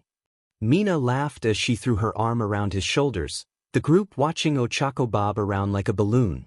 I wouldn't say that, Izuku shrugged, though it interests me that you're corny. What? How'd you? The pink-skinned girl gasped as she jumped back, slapping her hands over her mouth as the entire group staring at him in shock. What? Izuku said as he turned to look at them, her horns are right there. I was just wondering how they were a side effect of her quirk. Her skin and eyes are understandable, but horns. I have so many questions. Are they some kind of build-up? Will they get bigger? Are they sensitive? Izuku Midoriya. The shout startled the group out of their discussion, all turning to look at the posing blonde standing opposite them. Nito Minoma. Izuku cried out back, adopting his own pose, before walking forwards, his body held at an odd angle. Oh, you're approaching me, the blonde said, you're really approaching me. I can't kick your butt if I don't get closer. Izuku replied, continuing to walk. Then get as close as you need to. Nito laughed as he walked forwards himself, the group of 1A students watching in confusion as they too stopped directly opposite each other. Then hugged, making the entire group facefault as they stared at the two. I thought you were about to start a fight, Midoriya. Ida shouted, chopping his hands frantically through the air. That would be strictly against the rules. Nah, we just like to mess around. Izuku laughed as he slung an arm around Nito's shoulder. This is my best friend and fellow copycat, Nito Minoma. Greetings 1A students, the blonde said. I hope Izuku hasn't done anything too terrible to you yet. No, of course not. Ida said, stepping up as he offered a hand. I am Tenya Ida, a pleasure to meet you. Likewise, 𝐻𝐿𝐮𝐦𝐦𝐚𝐫𝐲 said as he took the hand, raising an eyebrow as he did so. Ah, a mutation quirk. I didn't see your legs, so I was wondering. What? The stern boy asked. 𝐻𝐻𝐿𝐮𝐦𝐦𝐚𝐫𝐲 can copy the quirk of anyone he touches, including mutation quirks. Izuku explained with a proud grin. He can also store up to 5 quirks at a time for around 3 minutes. Izuku, the blonde huffed, you can't just go giving away my secrets like that. Oh wow. Mina gasped, jumping forward and holding out her hand. Do me. I want to see if you turn pink. Wait. Kaminari said from the back of the group as they chatted with the 2 copiers about their quirks. Yet. I wonder who's going to be teaching us for foundational heroics. Kirishima asked as the class waited excitedly. Will it really be All Might? Oh, definitely, Izuku said absent-mindedly. He's right outside the do-dash. I am coming through the door like a normal person. The pro shouted as he slammed the door open, hanging on the doorframe as he grinned at the class. Whoa, it really is him, the class shouted. So cool. Hello students, All Might said as he walked into the room, flexing for the class before spinning around and smiling even wider. I'm sure you're all wondering what your first foundational heroics class will be. All Might watched as the class shouted and cheered, his smile unwavering as he looked across the room, locking eyes with Izuku for a moment, recognition flashing across his face. Izuku just grinned back, giving the man a thumbs up as he waited for All Might to continue. It's a battle trial. All Might shouted as he held up the card, before stepping back and slapping the wall. But first you need to look the part. The shelves slid out of the wall, each holding a numbered case as the class cheered, rushing forwards to grab their case and get changed. Young man, All Might said quietly as Izuku passed him to grab his case, I am glad to see you again. Likewise, Izuku laughed, Bakugo's head snapping around to glare at them at the words. Well now, All Might said as the class walked out of the changing rooms dressed in their costumes, proud and excited expression on their faces. They say the clothes make the man. And today you are all heroes. All Might glanced over the costumes, inspecting a few as he did so. Several of the girls had tight form-fitting costumes, which the pro wasn't too sure about, especially Yaoyorozu's, the costumes seeming far too revealing for a young woman her age. The boys seemed far more sensible, matching their quirks and personal styles quite well. Kirishima's left most of his chest exposed, though considering his quirk, that made sense, and Bakugo's looked to be as aggressive and loud as the boy was reported to be. The one that surprisingly caught All Might's attention was probably the most unassuming. Midoriya's costume was simple, a tight short-sleeve shirt made from a resistant fabric, forest green and black highlights emphasizing his impressive physique. A pair of loose forest green cargo breathes hung on his legs, tucked into his bright red combat boots, a matching utility belt with several large pouches hanging from his waist. Honestly, he looked like he was just as ready to go out with friends for a day at the mall as he was to fight a villain. Hey Hagakure, are you naked? The green-haired teen suddenly asked, surprising All Might out of his inspection as he looked for the invisible girl. No, I have gloves and shoes, see, the teen said, waving her hands around as her shoes bounced across the ground. Yeah, but the rest of you is naked, Izuku said. I could grab any part of you right now. Midoriya. Ida shouted as he rushed up beside the boy, that is highly inappropriate. Except you can't see me, the girl gasped, All Might wondering if he saw a blush floating in midair for a moment. Except I can, Midoriya laughed, or I can see your quirk. And while a mutation control combo is pretty common, it's so cool that you can manipulate light like that. What? The girl asked, her gloves crossing across her chest like she was trying to hide her body. What are you talking about? Izuku held up his hand as the air around it seemed to warp, a sudden bright flash causing the group of students to blink in surprise. You can manipulate light, Izuku said as though it were obvious. Didn't you know? No. That's so cool. Hagakure shouted, waving her hands around suddenly. How'd you do it? Students. All Might shouted, startling them out of their conversations. As interesting as I'm sure this is, it is time for us to head to the test site. Once we're there, I'll explain the exercise. Yes, All Might, the class called as they followed after him. Nice costume by the way, Izuku said to Ochako as they walked. Thanks, Ochako squeaked, blushing slightly as she pulled on the fabric. I didn't really want something so skin-tight. It's very fitting, I like it, Izuku said, giving her a bright smile, Ochako's blush deepening as she looked at him. Wow, Midori. Mina laughed as she suddenly slung an arm over his shoulder. You're a real player, aren't you? I was just saying that it matched the astronaut motif she was going for. Izuku chuckled as the pink-skinned girl poked him in the cheek, though I still had some questions for you about lubrication. Lubrication? Both girls asked, their voices going high as Izuku pulled a small notepad and pencil from one of his pouches. Yeah, like how slippery you're able to make your acid, he asked, the two blushing girls letting out relieved sighs. What? Did you think I was talking about something else? No. Ochako gasped, stepping back slightly as Mina just laughed. You'll be taking part in a simple test today, All Might explained, pulling out a small piece of paper and reading the rules from it, the class still buzzing with excitement. They listened as he explained the exercise, all nodding when he asked if they understood. Excellent, now we shall be selecting the groups randomly. All Might. Ida called, his hand shooting straight up. Is that advisable? Why random? Is there not a better way to choose? Well, young-eyed dash. Because as heroes we will need to team up with those that we may not be familiar with, Yaoyorozu suddenly said, cutting the pro off as she explained. As such, it is a good test of our ability to work together with those we are unfamiliar with. Exactly, young Yaoyorozu, All Might said, looking at the girl in surprise. I see, I apologize for my interruption, Ida said as he bowed. Wow, he's really stiff. Uraraka laughed quietly beside Izuku as the teen grinned along. Yeah, but that's not the worst thing, Izuku replied, tapping his chin. He could do to loosen up a bit, though. Wonder if I could help with that. I know a lot of special techniques. It. Uraraka said, blushing slightly. What does that mean?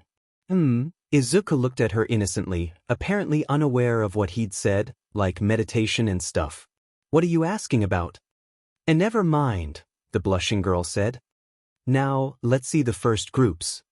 All Might shouted, pulling a pair of ball from the boxes. Teams A and H, Midoriya and Koda as the villains versus Todoroki and Ojiro as the heroes. Please make your way to the starting area. Oh, Izuku said as he looked over at the heterochromatic boy that was standing at the edge of the class. Nice. It's amazing, Izuku said as they walked through the building towards the bomb's location. Your quirk is so cool.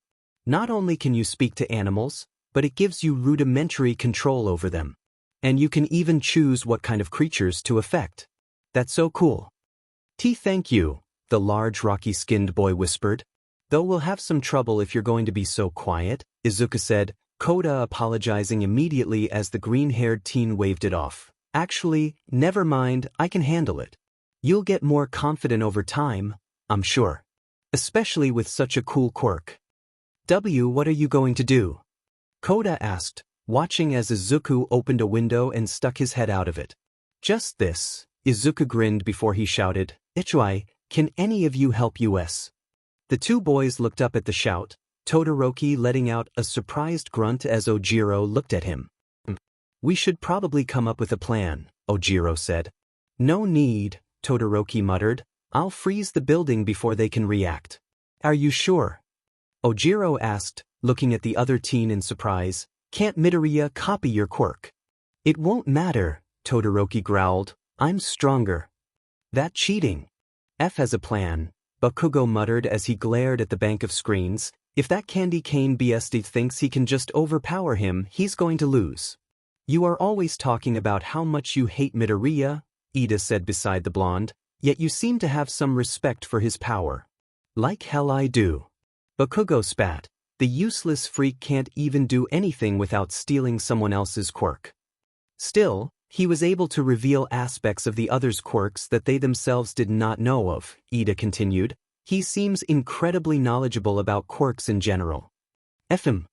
Bakugo spat, stalking away. If they're too stupid to understand their own quirks, they shouldn't be here.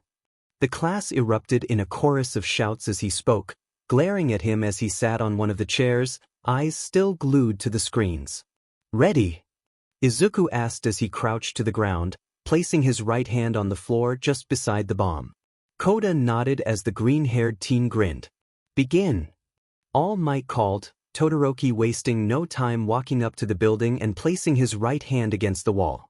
The next instant, ice shot out from under his palm, coating the entirety of the building in a thick layer of frost. "We've won," he said, his breath coming out in puffs of condensation as he stepped back, waiting for All Might to call the match. A full minute went by before All Might spoke again. "Young Todoroki, young Ojiro, are you not planning to enter the building? The villains are still at large." Todoroki blinked in surprise, looking at the frozen structure in front of him. "What? Didn't you say your range was 10 meters? Koda shivered slightly inside the dome of ice, huddling closer to Izuku as his left side shimmered with heat. "Yeah, for 100% efficiency," Izuku chuckled, "though I can actually copy any quirk I can sense, which is about 1 kilometer around me, though it's a lot harder to do the further away they are."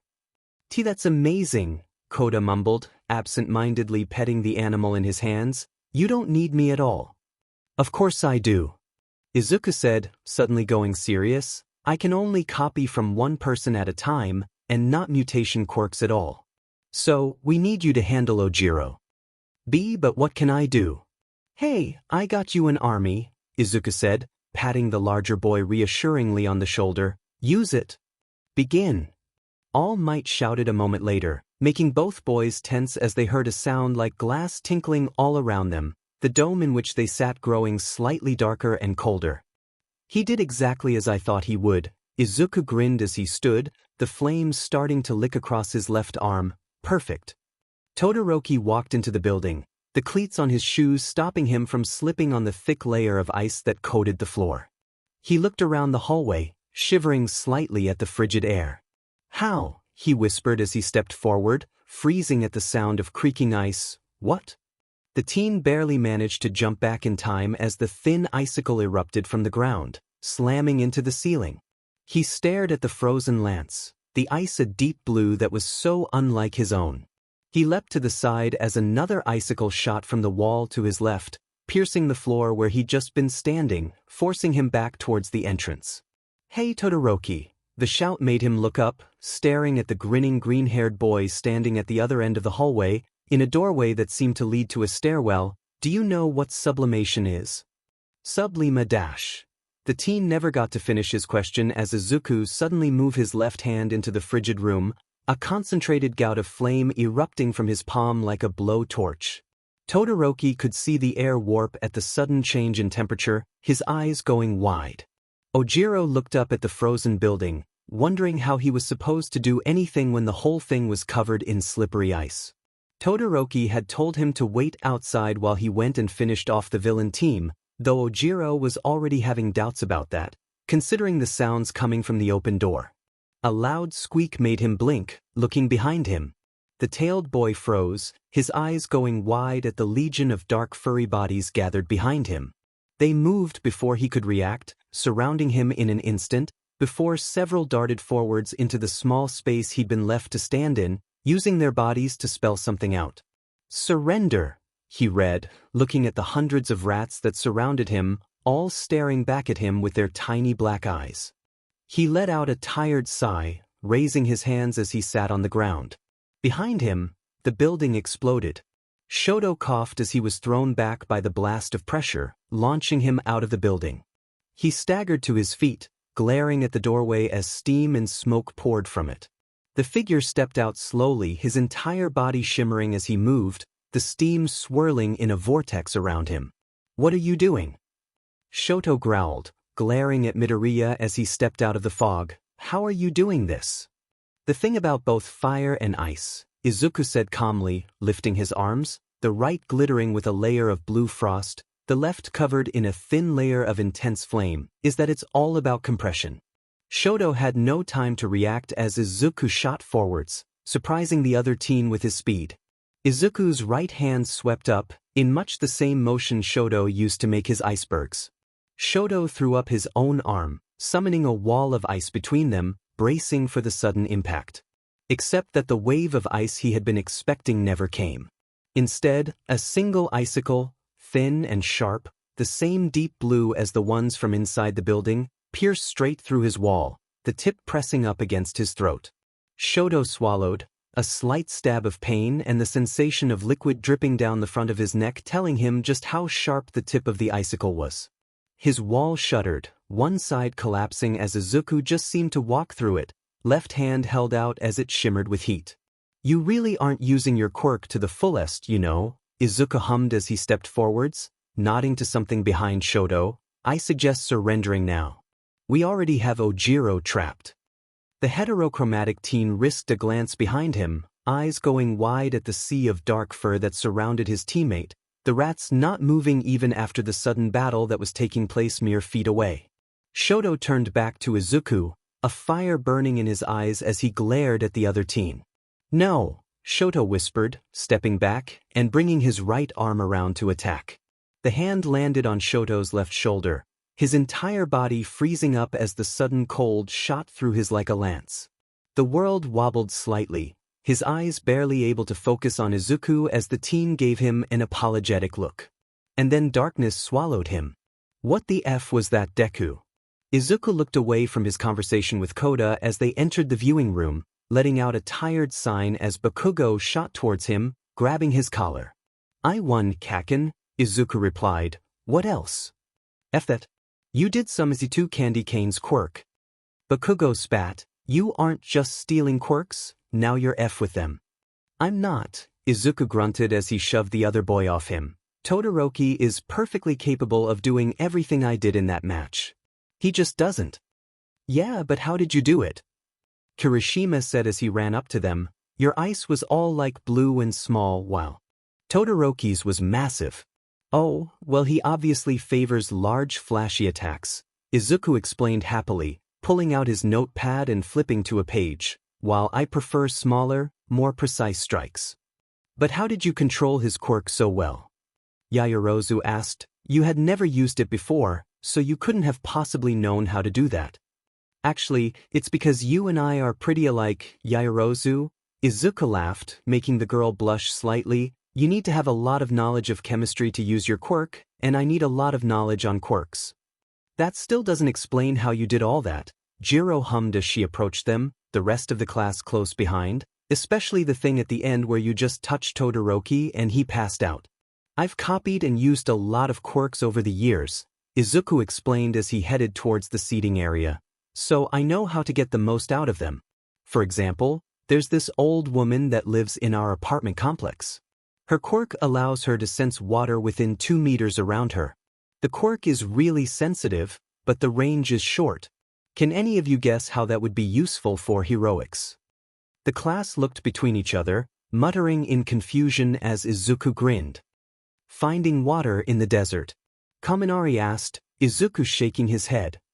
"The human body," Yaoyorozu suddenly gasped. "The human body is made up of around 70% water. If she can sense the water inside a person, then she'd be able to locate them." "Almost perfect." Izuku laughed, "except her quirk is sensitive enough to be able to literally feel how a person is moving by the water in their cells. She basically has a 360-degree view of people around herself. A perfect quirk for close combat." "Oh wow." Kirishima gasped, looking down as he spoke. "I never would have thought of that. But then again, my quirk is super basic, so I don't have to think that much about it." "Dude," Izuku shouted as he jumped to his feet, "your quirk is awesome. Perfect for a hero. You get hard right. Get hard for me right now." Mina and Kaminari snorted as Izuku said that, the rest of the class stepping back in shock as Kirishima activated his quirk in surprise. "Harder. Get even harder for me." Izuku continued to shout as All Might watched in the background, sighing as half the class devolved into laughing, the other half going bright red. Yaoyorozu looked at the grinning teen for a moment before she muttered. "He never answered the question, though. The next teams are Team D as the villains and Team G as the heroes." All Might called as he pulled out the 2-ball. "That's Bakugo and Jiro versus Ishido and Kaminari. Please move to your positions." "Hey Mina," Izuku shouted as the 4 students headed towards the exit, making the pink-skinned girl look back at him. don't be afraid to go for the eyes. And Denki, electricity conducts. Huh, the girl said, blinking at him as Kaminari stared blankly for a moment, before seeming to realize something and leaning in towards Mina with a whisper. Shut the F up, Deku. Bakugo yelled as he slammed the door behind him. Izuku grinned as they watched the fight. Bakugo had blasted his way out of the room they were holding the bomb as soon as All Might had called the start, half disabling his own teammate as the girl clutched her ears. Izuku flinched at that, knowing how painful sensitive hearing could be. It took the blonde barely a minute to find the two heroes, immediately launching into a vicious punch. Mina laughed as she spun on her acid, slipping under the punch and swinging her own, which Bakugo dodged by blasting himself backwards through the air. He immediately spun himself around with another explosion, trying to kick the girl in the face. Just as he turned, a wave of liquid splashed against his face, the blonde swearing as it began to sting his eyes, making him stumble backwards. Gotcha! The pink-skinned girl shouted as the blonde glared at her. Now Kaminari. Huh! Bakugo growled as he felt the hand land on his shoulder, glancing back at the grinning Kaminari.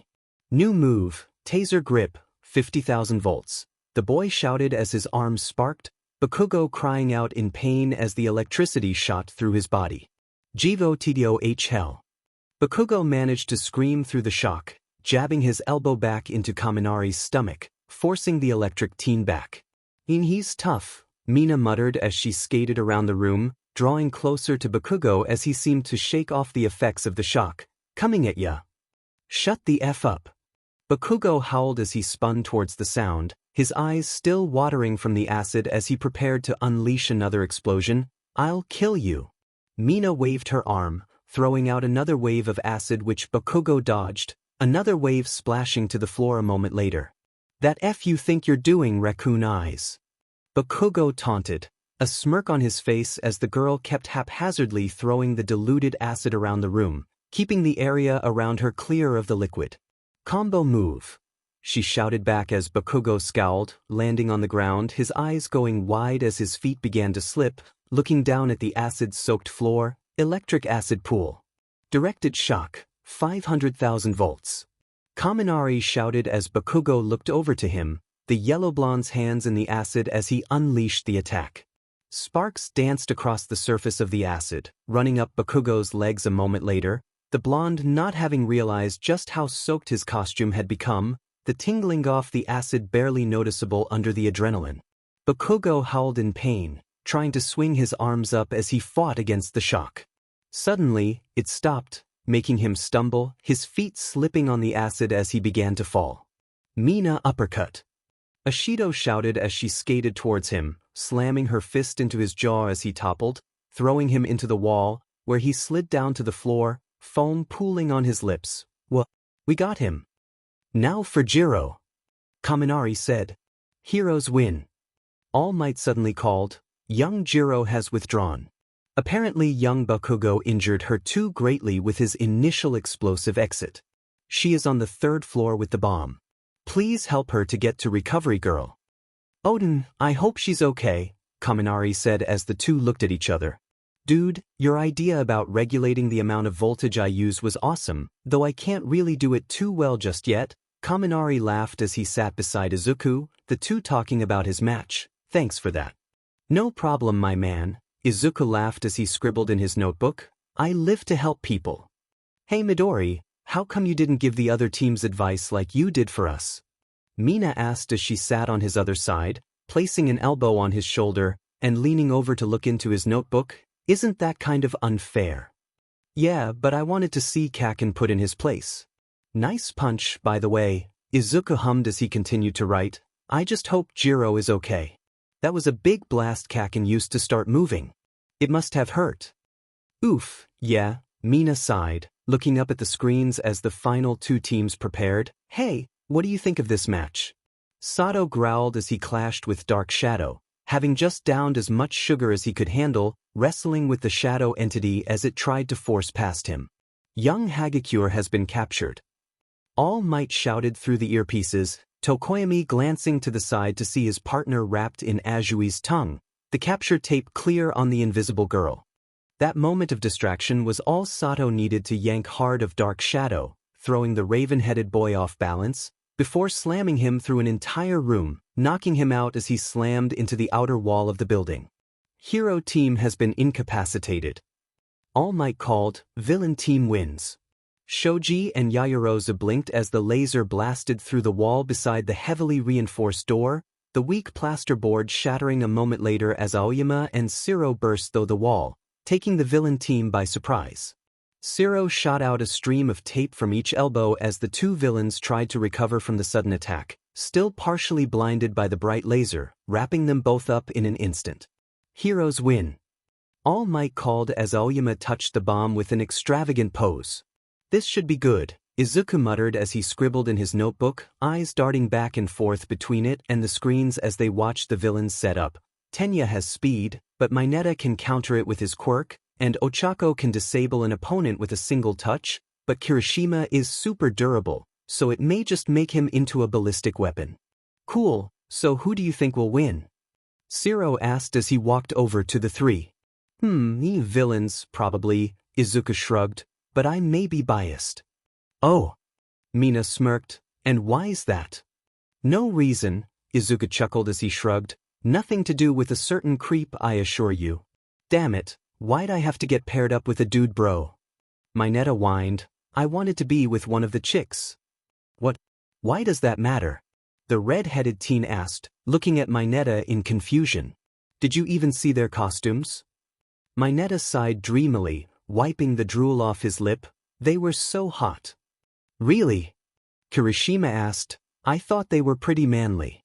Though maybe Yaoyorozu's is a bit revealing. That's the best part. Mayonetta cried, throwing his arms up in frustration. Are you even a real man? Are you gay or something? Dude, that's super unmanly. Kirishima shouted as he looked down at his partner. And so what if I am? It doesn't change anything. Oh gods, Mayonetta muttered, not only am I forced to pair with a musclehead, but he's a FG as well. The hardened punch slammed into the back of Mayonetta's head a moment later, knocking the teen out almost instantly. All Might flinched as he listened to Mayonetta's words, about to reprimand the teen before Kirishima suddenly attacked him, knocking him out in a single punch. Figured, he heard Izuku say with a satisfied hum, he totally deserved that. Huh? Kaminari said, what do you mean? Do you know what he said? Yeah, I can sort of read lips, Izuku replied, drawing an impressed look from several of the class. He said something bigoted. Kirishima obviously didn't like it. Oh, Mina muttered, looking away. Yeah, Kiri is. He doesn't like it when people say stuff like that. Both heroes have withdrawn, All Might suddenly said as the class turned to look at the screens, watching as Kirishima stomped angrily away from the unconscious Mayonetta. Villains win. What about Mayonetta? Yaoyorozu asked. I understand that UA has a zero-tolerance policy towards discrimination. If what Midoriya said is true, then dash. I will inform Aizawa and have him talk to young Mayonetta when he wakes up. All Might cut her off, but for now, all of you go change. Shoto woke up slowly. His entire body ached as he tried to move, a pile of heat packs pinning him to the bed he was lying in. He looked around, grimacing when he realized that he was in the nurse's office. How had he lost? How had he lost so easily? He knew exactly how his quirk worked, what it was capable of, yet Midoriya had done things with it that Shoto had never dreamed possible. And he had used fire. He had used that person's fire. Though did it count? Midoriya's quirk copied other quirks, so did that mean that Midoriya's fire was really the same as his? The other teen also didn't have a vow like Shoto, so maybe it wasn't so bad. The youngest Todoroki stared at the ceiling, a growing feeling of unease building in his chest as he thought this over. What's it like having All Might as a teacher? The reporter asked as she shoved the microphone into Izuku's face, the teen simply staring at her blank-eyed as he reached into his pocket. The reporters that had gathered around the UA gate all watched as he pulled out a small plastic object, showing it to the camera for a moment. It was one of those alarms you attach to young children for them to pull when strangers approach them, this one designed to look like a neon green rabbit. Izuku carefully took the pull cord in his fingers and yanked on it, the shrill sound of the alarm startling the reporters as they stepped back. "Stranger danger," he shouted as he tossed the screeching object to the woman who'd approached him, before darting through the entrance. The woman shouted as she tried to follow him, the UA barrier shooting up just before she stepped through the gate. "Hey, Mr. Gate Guard," Izuku said to the man sitting in the small booth just behind the gate. "Just an FYI, but there's someone with a quirk that can raw things. Think. On the other side of the gate. I didn't get a good look at them though." "What? Oh, okay," the portly man said in surprise, looking at the teen like he had two heads. I'll report that. We'll be voting for class representative today," the tired-looking man that was Shota Aizawa said as he pulled up his sleeping bag. "Wake me when you come to a decision. I suggest a democratic vote." Ida shouted over the cacophony of voices as the class began trying to plead their cases. "Ooh, good idea," Uraraka said, Izuku nodding as well. The class quietened down as Ida moved around the room, gathering their slips of paper, before moving to the board and writing out each of the 19 students' names. "I'll make a tally mark beside your name for each vote you receive," the stern teen said, opening the first slip of paper. The class watched in silence as he reached out and made a mark beside one of the names. Then made another beside the same name. And then again. After a full minute of marking only one name, the class actually cheered when he finally marked someone else's name, and then again when he marked two other names, before placing a final mark on the first again. "Well," Ida hummed, looking at the board, "it seems almost unanimous." The class stared at the information on the board. Tenya Ida, 2 votes Momo Yaoyorozu, 1 vote Katsuki Bakugo, 1 vote Izuku Midoriya, 15 votes, oh, the green-haired teen said as he looked at the board. "Wow." "Yes," Ida said as he waved Izuku up to the front. "You are most certainly the best person for the job. Though I will not lie, I had hoped to secure it myself." "I figured," Izuku laughed as he stood behind the podium, shaking Ida's hand. "That's why I voted for you. Though it does mean you get to be vice representative, I look forward to working with you." "Likewise," the stern boy nodded. "Okay," the green-haired teen said as he sat across from the invisible girl. "So it's like grabbing the air, but not moving your hand or actually trying to grab the air. What does that even mean?" Jiro sighed from beside Kaminari, the blonde fighting with Siro as they tried to steal each other's lunch, blinking when the air around Hagikure's hands suddenly warped. "What?" "Midoriya's instructions make a weird kind of sense," the girl shrugged, the shoulders of her empty uniform bobbing up and down, before lifting her chopsticks to her mouth, pausing just before they reached where her lips would be. Midoriya, why are you staring at me like that?" "I'm interested to see if things disappear when they go inside you," the teen answered plainly, eyes still locked onto her food. Ida choked on his meal as he started chopping his arms at the teen, Kirishima patting him on the back as Uraraka handed him a glass of water. Mina and Siro just chuckled as they watched this happen, the pink-skinned waggling her eyebrows at Izuku. Izuku didn't look away as he just watched Toru intently, the invisible girl shifting slightly. "Yeah, they do," she said. Can you stop staring like that? I'm not used to people looking at me so hard." "Oh, sorry," Izuku laughed, sitting back in the chair. "I didn't mean to make you uncomfortable. Though I guess I can see you better than anyone else, right?" "Midori," Mina grinned as she poked his leg with her foot. "Smooth as ever, huh?"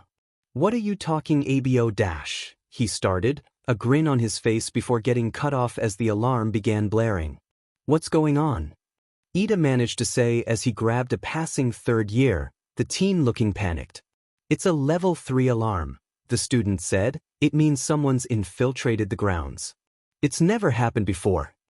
"Let's move," Izuku said, the table rising as one. "Hold on to each other and try to get to the edge, otherwise we'll be separated and crushed."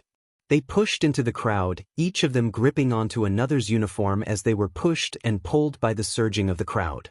Izuku guided them through the mass of people until the whole group managed to make it to the windows close to the door, Ida glancing outside. "What?" he gasped. "But it's just the media." "Really?" Izuku asked, looking out the window and scowling. "We need to tell these guys, so they'll stop panicking." "But how?" Ida asked, looking at the now grinning teen. Think fast, Vice Rep. Izuku chuckled as he reached out and touched Ida's chest, the teen feeling his gravity vanish from him before Izuku grabbed his shirt and threw him up over the crowd. Calm down. Ida shouted as he launched himself with his quirk, startling the crowd as he embedded himself in the wall above the exit. It's just the media. You're UA students, you should be able to remain calm. The crowd shuffled slightly, before starting to move more calmly out of the cafeteria, Kirishima and 𝗧𝗟𝗘 pulling Ida down off the wall as their group passed. Nice one, Vice Rep. Izuku laughed as he patted Ida on the back, the boy giving a slightly smug smile as they headed towards the gathering area. Seems I chose well. And who reported it? 𝐀𝐮𝐭𝐡𝐨𝐫 asked the gate guard as he inspected the pile of rust that had been their gate. Oh, the guard stammered, a boy young, a first year I think. Green hair, said that he felt someone on the other side of the gate. Netsu hummed beside the support course teacher, sounds like one of our hero course students. Why didn't you take more notice of this? I just thought he was messing with me. The guard said shakily, I didn't think dash. No, you most certainly did not, Netsu hummed. Power loader, how long until we can get another gate? Few hours, the man said. I have spares ready and waiting to go, but the mechanism will need to be fixed. Some of the internals were damaged. Do it, Netsu said as he turned away, the guard looking at the chimera's back nervously. I am going to go sue some news agencies. Izuku, the shout made the class jump as the door was slammed open, an irate-looking blonde walking into their class. What's this I hear about you being 1A's student representative? Hey Nito, the green-haired teen chuckled. Yeah, I got voted in. You idiot. Nito sighed, slamming a hand onto Izuku's desk. What part of Underground Hero is so difficult for you to understand? The world will know about you and your quirk by the end of the week if you keep this up. And Izuku shrugged, not like they can do anything about it. Why do I bother? Nito sighed as he turned away, throwing his arms up in exasperation. Whatever, just try not to do anything so rash in the future. No promises. Izuku called as the blonde walked out of the class, closing the door behind him. What was that about? Mike asked as he stood at the board, halfway through writing out something in English. Alan was worried about me. Izuku chuckled as the man stared at the door in mild shock. Take your costumes, or don't, Aizawa yawned. This is a good opportunity to see if you need to change anything about them. I wonder where we'll be going. Mina cried as she grabbed her costume case, turning to grin at Izuku. Don't know, Izuku shrugged, but it should be cool if we're doing rescue training. Yeah, the excitable girl shouted as the class filed out of the room. Cool, so the bus doesn't have regular seating, Izuku called, so I guess you can just sit wherever you like. My seating plan, Ida sighed as he drooped beside Izuku, the green-haired teen just laughing as he patted the boy on the back. The two waited for the rest of the class to get on before walking on themselves, both sitting on the empty seats left for them in the middle of the bus. The class talked energetically as the bus started. So, you said you can copy quirks? The frog-like girl asked as the bus headed towards the location of their next hero studies practical. Aizawa asleep in his sleeping bag on the front seat. Yep, any quirk within my range, which is about 10 meters at 100% efficiency, Izuku grinned as he explained his quirk, though I can't copy mutant-type quirks. And I can only use one quirk at a time. Still, that's very impressive, Ida said. Can't even use his own quirk. Has to steal others to be useful. Bakugo growled from the back of the bus, Izuku just grinning as the other students called him out on his words. Dude, we get it, Kaminari laughed. Your personality is a flaming dumpster full of you don't need to keep posturing. I'm what? The blonde exploded. I'll kill you. Don't worry, he's always been like this. Izuku chuckled as the rest of the class leaned away from the screaming blonde. He's scared I'll be better at using his quirk than him. I'm not scared of. Then why do you hate me using your quirk so much? Izuku asked, the blonde going silent as he sat back down, a scowl on his face. Exactly. So, you two are what? Mina asked as she leaned forwards. Childhood. Friends. Enemies. Kakin tries to bully me, Izuku said, the others all looking at the scowling blonde, but he doesn't succeed very much. Screw you. Bakugo growled, I'll kick your butt. How many times do I need to tell you, 𝐻𝐿? Izuku sighed, emotionally unstable man-children aren't my type. So, then what is your type? Mina asked, cutting off Bakugo's angry shout. Izuku said, looking at her. Nice personality, good-looking and with a cool quirk, I guess. I'm not too picky. Wow, pretty vague, Jiro hummed. I guess. Izuku laughed, especially since it basically describes the whole class. Bar 𝐻𝐿. The bus fell silent for a moment as the other students stared at him in surprise. What? He asked, a slight smile on his face. Was it something I said? Real smooth, Midori, Mina chuckled under her breath. Real smooth. Hello and welcome to the unforeseen simulation joint. 13 said as they walked out in front of the class, or 𝐻𝐿 for short. Ooh, Izuku hummed, flexing his finger as it darkened, the air around it suddenly skinging in with a whistling noise that made the rescue hero jump. So it's a transformation-type quirk. Cool. Young man. What did you just do? The space suit-wearing hero gasped as they ran up to him. Wait. Green hair. You're Izuku Midoriya, aren't you? The principal warned me you could copy quirks.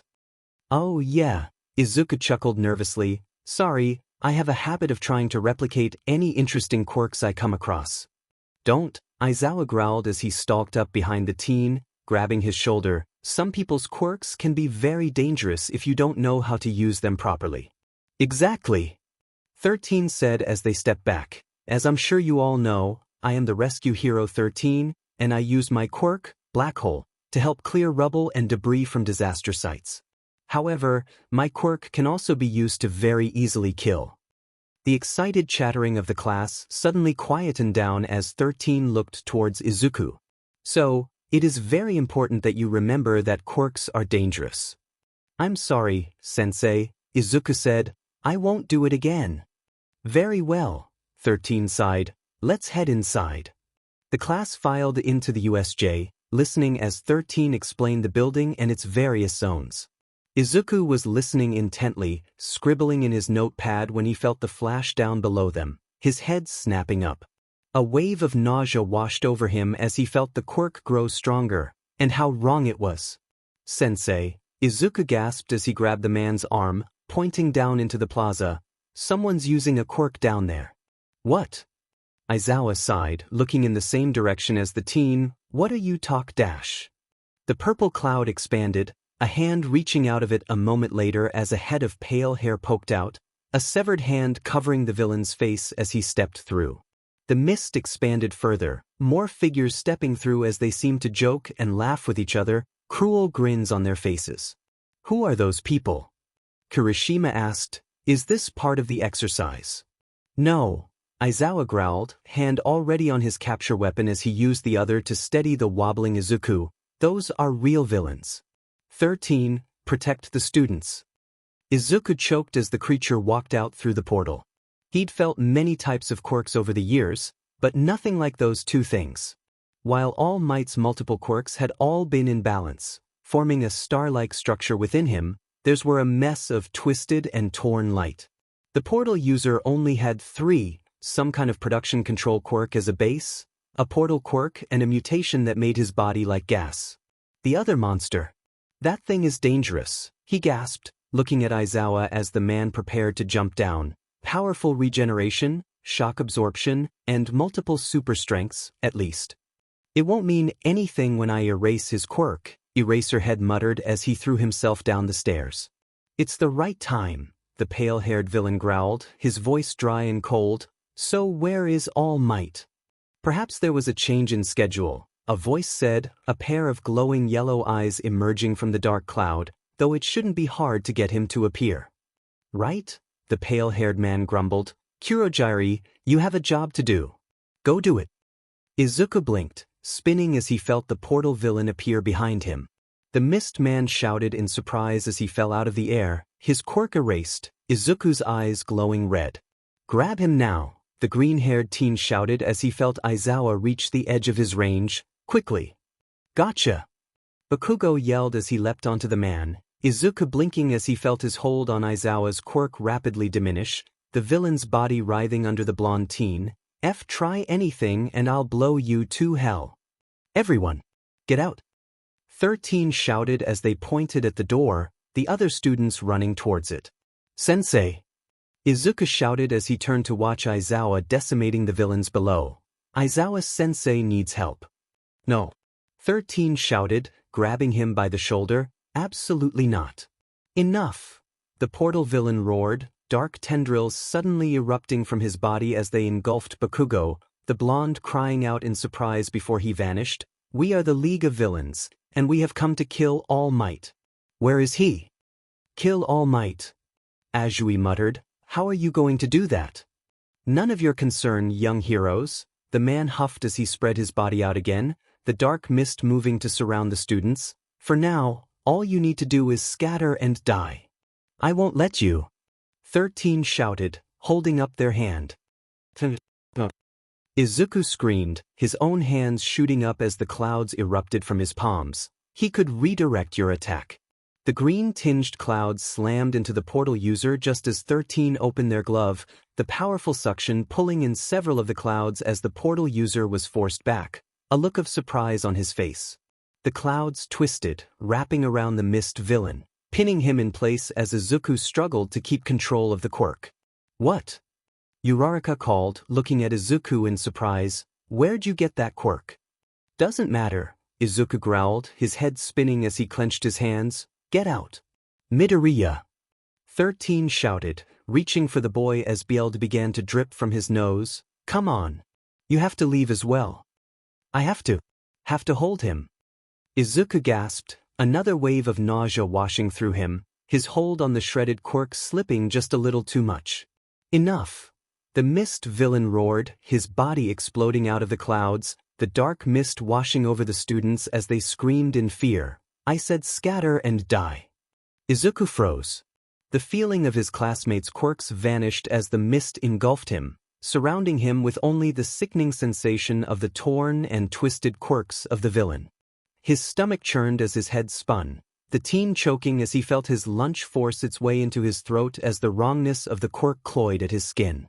And then suddenly the cloying sensation was gone, only to be replaced with a sense of disorientation as Izuku's quirk registered the dozens of unfamiliar quirks around him. Why'd Kezue send this one here? The dry voice growled, making Izuku look up at the pale-haired villain. And the monster behind him? Izuku threw up, his lunch splattering to the concrete below him. The twisting mass of quirks inside the beast was too much, his head aching as he shuddered and sobbed on his hands and knees. Just a scared brat, the villain chuckled, reaching for the teen. Whatever, I'll just kill him now. You're the one from the gate, he managed to sputter, the villain pausing for a moment. Oh, and how do you know that? I can. Your quirk, I can feel your quirk, Izuku gasped. 5-point contact. Alteration emitter type. It rots things when you touch them. Oh, the man cackled. Is that your quirk? Being able to tell what other quirks can do. How interesting. I'm sure Sensei would love to meet you. Sensei. Izuku gasped. Midoriya. The shout made the two freeze, both looking up as Aizawa darted forwards, slamming two of the lesser villains into each other with his capture weapon as he charged. Get out of here. No. Oh, Eraserhead, the villain cackled as the man attacked, protecting your student. So cool. Aizawa threw his capture weapon forwards, the villain snatching it out of the air as he charged towards the pro. The two men clashed, Aizawa raising his arm as he slammed his elbow into the villain's chest, gasping when the pain shot up his arm. Izuku wanted to throw up again as he saw the sleeve of his teacher rot away, the skin on his elbow flaking off, revealing muscle and tendon just before it stopped. Huh, the villain growled, glaring at the wound then the pro. But you aren't using your quirk, Eraserhead. How are you erasing mine? He's not, the unsteady voice said as the two men glanced back at the teen, Izuku's eyes glowing bright red as he glared at the two men. I am. Oh, how annoying, the villain muttered. No, take care of him. But don't kill him. Izuku's eyes widened as he felt the sickening form of the Quirk behind him suddenly move, spinning just in time to raise his arms to block the massive fist. "Get away!" Mina shrieked as the villain tried to clamber up the side of the boat, crying out in pain as the acid hit him on the face. "How do we get out of here, Kero?" Tsuyu hummed, looking at the other two girls. "How far can you jump?" Ochako asked, looking at the shore, "Because if I float us." "Can you do it though? Doesn't floating yourself make you nauseous?" Mina asked, looking back at the edge of the boat, watching for more villains. "I have to try," Ochako said, swallowing nervously, "You know, P+ Ultra." "Good night," Denki called as he grabbed the villain, the man crying out as he was shocked, foam spewing from his mouth as he dropped. "Shut the F up, Sparky." Bakugo howled as he blasted another villain off the edge of the cliff, the man screaming as he tumbled down the side of the mountain that made up the landslide zone. "Dude, chill," Kirishima shouted as he punched the electric quirk user in the face, hissing as he shook out his numb hands. "We got this." "Of course we do." Bakugo screeched, "I'm F here. P please help us." The quiet voice was projected over the area as Koda spoke into the microphone plugged into Jiro's boot, Momo beside them holding off the few villains that had found them in the small room they'd holed themselves up in. "The F good is that gonna do ya?" one of the villains cackled. "Maybe ya should call fair ya mama next." "It worked," Koda gasped, looking up with slight smile as Momo jumped back beside them. "Help us, my small friends." "The F are you kids on?" Another of the villains laughed, taking a step forwards, pausing at the loud squeak. "The F." The villains that had gathered outside paused as they heard the screaming from inside the half-collapsed building, looking at each other in confusion. They didn't get time to react as the wave of rats shot from the cracks in the walls, the villains shrieking as they were overwhelmed. The rain beat down HRD on the two fighters as they beat back wave after wave of villain, slowly making their way over to where they thought the exit was. Shoji slammed his fists into one villain's face, sending him careening into two more, knocking them all down. Ojiro smacked another with his tail, sending him toppling unconscious to the floor. "Just how many of them are there?" the tailed teen shouted to his partner as they stood back to back. "No idea," Shoji muttered from the mouth of one of his tentacles, "but we'll beat our way through them nonetheless." The ice surrounded him, flames frozen in place as the once burning Hell's Cape became a plain of ice. Shoto dodged the pole that was aimed at the back of his neck, catching it, and freezing the bird-like villain that was wielding it in place. "I don't have time for this," he muttered, before turning to the frozen villains around him. "Frostbite will set in soon enough. You'll probably lose a few limbs. I want to be a hero, however, so I don't really want that to happen. Now, tell me everything you know about how they plan to kill All Might." The villains swallowed nervously as they looked at the scowling teen. The mist villain grumbled. "Didn't get all of them." What did you do to them?"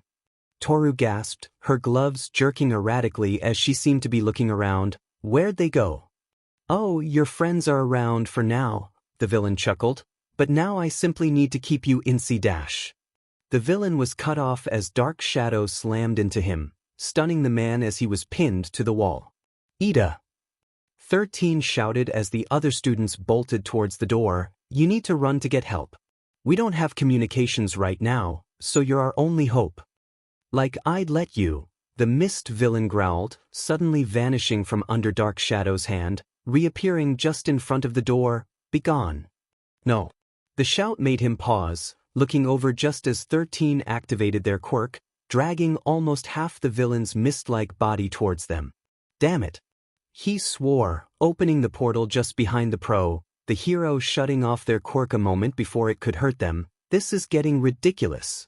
The light flooded in as the door was yanked open, Kurogyri looking over just in time to see the armored boy slip out, the other 3 standing guard at the door, glaring at him.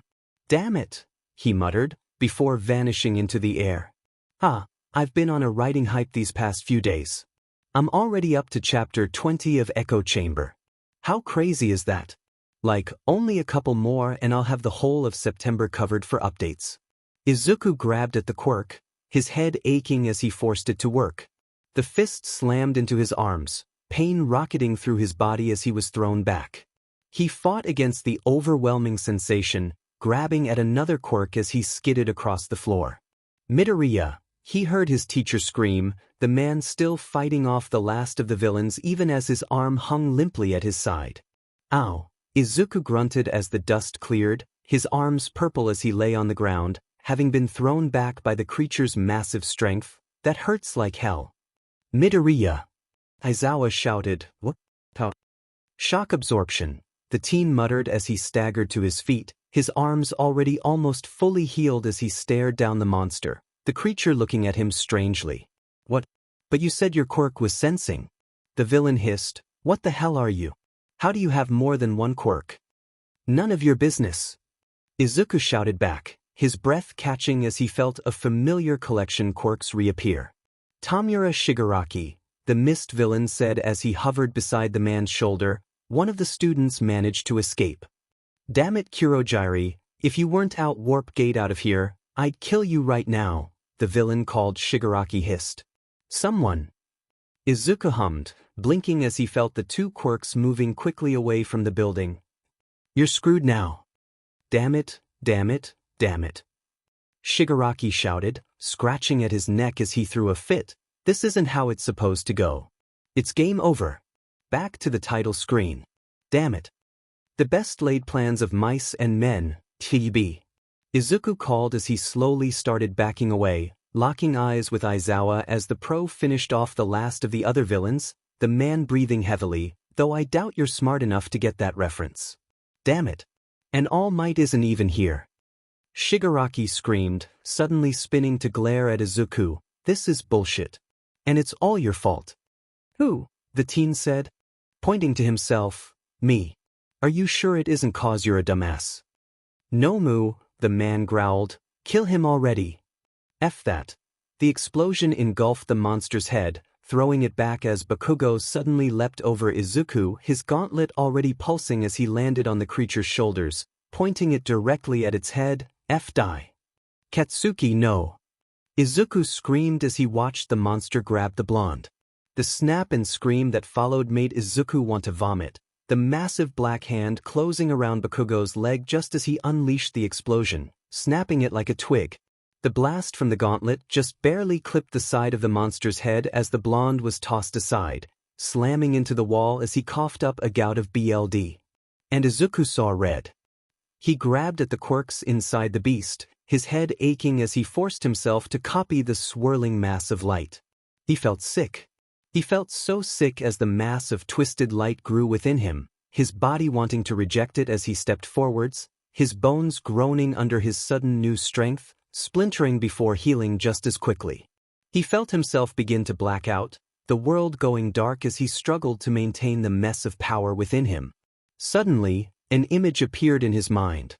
A star. The star that was All Might's quirk, each quirk feeding off a single central point. He grabbed the light inside of him and pulled. Shota swore as he watched his student get thrown aside like some piece of trash by the thing called Nomu, even with its quirk erased. Instinct screamed at him to rush to the blonde's side and check his injuries. But he couldn't. Not yet. Not with Midoriya screaming bloody murder and charging towards the beast. So, Shota kept his eyes locked onto the creature, praying that whatever quirk it had, it would be enough to protect his student. Kirishima and Kaminari flinched at the sound of snapping bone, eyes going wide as the creature hurled Bakugo aside like he was nothing. The two looked at each other as they stood at the edge of the plaza and nodded. Izuku stepped forwards and punched, his arm bulging as the shock absorption quirk compensated for the feedback of the massive strength, the super regeneration healing the microfractures that shot up his arm in an instant. The creature staggered back, its body not healing for a moment as the teen shot forwards again, landing a second punch. "Thanks, sensei," Izuku called as he attacked the monster again, his eyes darted towards the man that stood breathing nearby, eyes glowing red as he erased the monster's quirks. The Nomu howled as it slammed its fist into Izuku, the teen returning the punch, the monster's fist breaking under the attack. "What? How are you beating Nomu?" The pale-haired man growled. "Midoriya." Aizawa shouted. "Do it." Izuku shouted back, jumping out of the way of the beast's next attack as his own eyes glowed red, Izuku thankfully able to blink. "I'm on it again," the teacher shouted as Izuku shot forwards, his body audibly groaning under the stress. Izuku slammed another punch into the Nomu, making it stagger back more as he began speeding up, its chest starting to cave in under the onslaught. "Stop ignoring me!" Shigaraki screamed as he lunged at Izuku, hands outstretched. The hand grabbed Shigaraki's wrist as glowing red eyes met his own, the teen yanking the villain towards him just as the massive fist bared down on them. Shigaraki shrieked as his arms were yanked behind him, the boy's surprising strength pinning his arms behind his back, hands pressed together. The wind pressure slammed into them, almost knocking them back as the creature suddenly froze. "I thought so," Izuku muttered. "You can't hurt your owner." "What are you doing?" Shigaraki growled. "I'll kill you. I'll kill you all. 𝐀𝐮𝐭𝐡𝐨𝐫. Do something." The mist-like villain glanced over at them, before twisting his head like he was listening to something, a slight murmur coming from his form. "Or you could shut up," Izuku growled right back, taking the villain by surprise. "Otherwise I might just copy your quirk right now." "Copy my? So that's what it is?" Shigaraki suddenly cackled. "That's how you have multiple quirks? You can copy them?"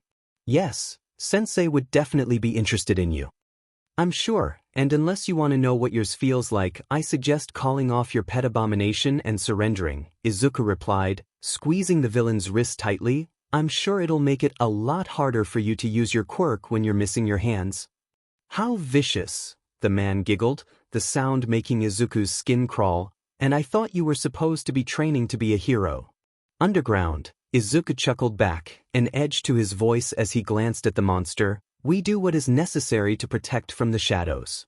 "How poetic," the villain spat. "But what do we do now, little hero? Are you going to be just like the rest? Because might makes right, doesn't it? You can do what you like because you're stronger than others, right?"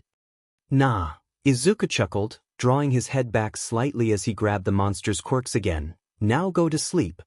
The headbutt slammed into the back of Shigaraki's head, snapping it forwards as Izuku dropped him, immediately leaping back just as the Nomu screamed, charging at him.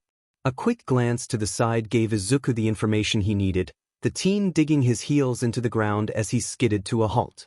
"Let's finish this," Izuku shouted as he charged forwards, plus ultra. The punch slammed into the Nomu's face, twisting the creature's head around with a loud snap, Izuku blinking at the sound.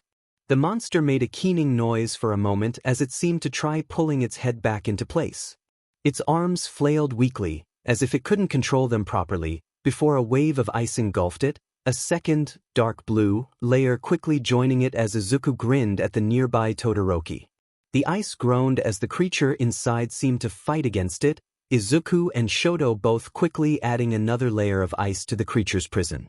"Time to skedaddle," Izuku yelled as he lifted his foot from the ground, flames already liking across the left side of his body as he thawed himself out. "Midoriya," Izuku flinched at the stern tone of voice as the older man rushed up to him. "What the hell was that?" "Nothing we can't discuss outside," the teen replied hurriedly, grabbing the man by his uninjured arm and pulling him towards the exit. "Seriously, I have no idea how long that ice will hold Big and Ugly, and what he'll do once he gets out." "I am here," the shout echoed through the building as the doors were blasted out of the frame, a very set-off looking All Might looming at the top of the stairs. "And I am." "What?" The pro looked out over the plaza, the unconscious villains scattered across the concrete as two of his students dragged Bakugo up the stairs, the boy obviously unconscious, his leg twisted at an unnatural angle.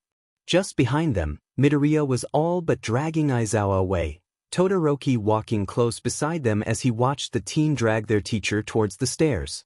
"What happened here?" he asked, running down the stairs to assist Kaminari and Kirishima, easily picking Bakugo up out of their arms, flinching slightly as he saw the BLD on the edge of his mouth. "You were late," Izuku growled as he staggered past, the wound on his elbow dripping BLD even as he wrapped his capture weapon tightly around it. "Next time, don't be." "Yeah. Let's wait until we're outside away from the multi-quirked monster before we start throwing shade," Izuku grumbled. "Don't sass me, boy," Izuku growled back. At least I know when sass is appropriate, Izuku huffed. That was amazing. The shout startled the class out of their stupor as they all turned to look at Kaminari, the blonde grinning at Izuku. Dude, that was so cool. How'd you take on that big black guy like that? What kind of quirk did he have? Huh, the green-haired teen muttered in explanation. Oh, those two things had multiple quirks. I was just using them separately at first. Multiple quirks? Yaoyorozu asked, but that's impossible. Apparently not, Izuku sighed. I felt them. I copied them. All that bird-looking guy's quirks. At once. I didn't know I could do that. Whoa, really? Kirishima asked. You didn't know something about your own quirk? Never tried to copy multiple quirks at once. Izuku shrugged, quickly falling into a mutter storm as he pulled his small notepad out, beginning to scribble in it. Normally I can only copy from one person at a time. Maybe that's it. Because those two had multiple quirks in their bodies, I could copy them. But then what's the limit? Do I even have a limit? Towards the end I managed to make the Nomu's quirk more like 𝐒𝐮𝐬𝐴. The small paw slapped over his mouth as the teen was startled out of his muttering, looking down at the rodent-like principle that was attached to it. Now, Midoriya-san, the creature said, a slight glint in his eye, you really need to learn to control that muttering of yours. Wise, principal, Izuku managed to say around the paw as he shivered, feeling like a mouse beneath the gaze of a very hungry cat. I'll work on it. You idiot. The shout made Izuku flinch as he turned to see a fuming Nito charging towards him. The other members of his group could only watch as the angry copy quirk users stomped up to them. I swear. I tell you every day, we're going to be underground heroes, so don't do anything flashy. And then you go and save your entire class from some villain attack. The blonde yelled as he grabbed Izuku by the arm, dragging him away from the rest of his class. I swear, Auntie Inko is going to have a heart attack because you one of these days. Are you hurt? Nope, Izuku said as Monoma released his wrist, giving the teen a disbelieving look. One of the villains had a regeneration quirk I could copy, so I'm fine. Which means you did get hurt, Monoma growled. Seriously? It feels like if I'm not there to keep you under control, you just attract trouble. Are you sure you aren't copying a quirk like that? Positive. Izuku laughed as his friend seemed to deflate, having let out his worry. Gods damn it, you 1A kids are really trying to show us up, aren't you? Nito sighed. Maybe I should see about getting transferred. Hopefully, they'd swap me with Bakugo. I don't know, Izuku laughed. Wasn't it you who said they couldn't put so much excellence in one class? Oh, shut up. Tamura, the shadowy figure sighed as he watched the camera feed of the young man being knocked out, the form of Kurojiiri vanishing into thin air a moment later, a portal opening beneath the unconscious villain, his limp body falling through. You have failed me once again. He turned to another screen, watching as the green-haired teen beat back the no meant to face All Might, a wicked smile inching across his face as he encased it in ice an instant later. You, on the other hand? What an interesting quirk. The sports festival will be going on as planned, Aizawa said as he walked out of the class, scratching at the bandages on his elbow. Make sure to prepare accordingly. Wow. Ashido said as she leaned back in her chair. I was wondering if they would allow it after the USJ incident. Well, like Sensei said, Ida explained as he chopped his arms through the air, UA needs to show that it is not afraid of some villains. I was so scared, Toru hummed as she sagged slightly. I was sure that they would send someone after Ida and me while we were running off. Also, I felt so bad just leaving you guys behind. Hey, it was a really smart plan. Izuku called, having Tenya's speed to get you there as fast as possible, and Toru-chan's invisibility to escape in case they did send someone after you. I too felt bad about abandoning my fellow classmates, Hagakure-san, Ida nodded as he spoke, placing a hand on her shoulder. However, as Midoriya said, it was necessary for the safety of all that we did so. Could have gone a lot worse, Uraraka hummed as she stretched at her desk, but we had Midoriya to help us. You really saved us there. All in a day's work, Izuku laughed. You say that, Cheiko, Mina chuckled, but you basically saved Sue and me in the flood zone. Because of you, we were able to fly right over the plaza to the entrance without having to fight anyone. Oh, it's no big deal. The brunette blushed as she rubbed the back of her head, though we did see Midoriya fighting that big black-skinned guy. What was that about? I am also interested, Momo said as she approached the group. Midoriya, you mentioned something about them having multiple quirks. Yeah. Izuku hummed, blinking as he looked up at the door, raising an eyebrow as Bakugo grabbed a hold of the handle. Hey 𝐀𝐮𝐭𝐡𝐨𝐫. F.O.F. The blonde yelled as he slammed the door open, pausing at the crowd outside. The hell do you extras want?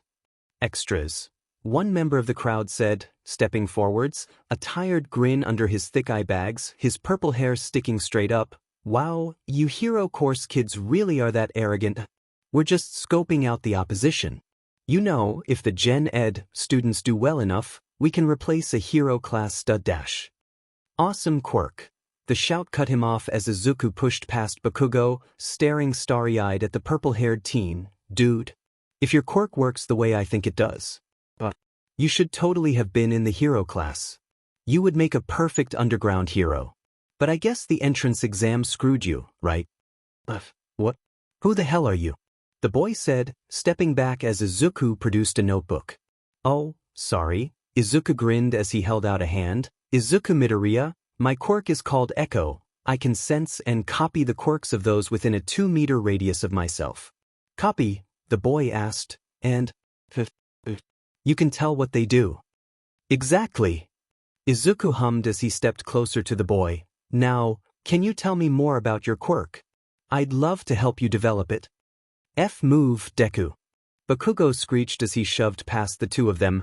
I'll kill all of you if you think you can beat me. Kill, the purple-haired teen muttered. Oh, ignore him, he's always like that, Izuku chuckled. Inferiority complex up the butt. Anyway, your quirk. Izuku followed the mystery Gen Ed student as he tried to back away, breaking into a sprint after him as soon as he tried to run, Ida shrieking about not running in the halls after them.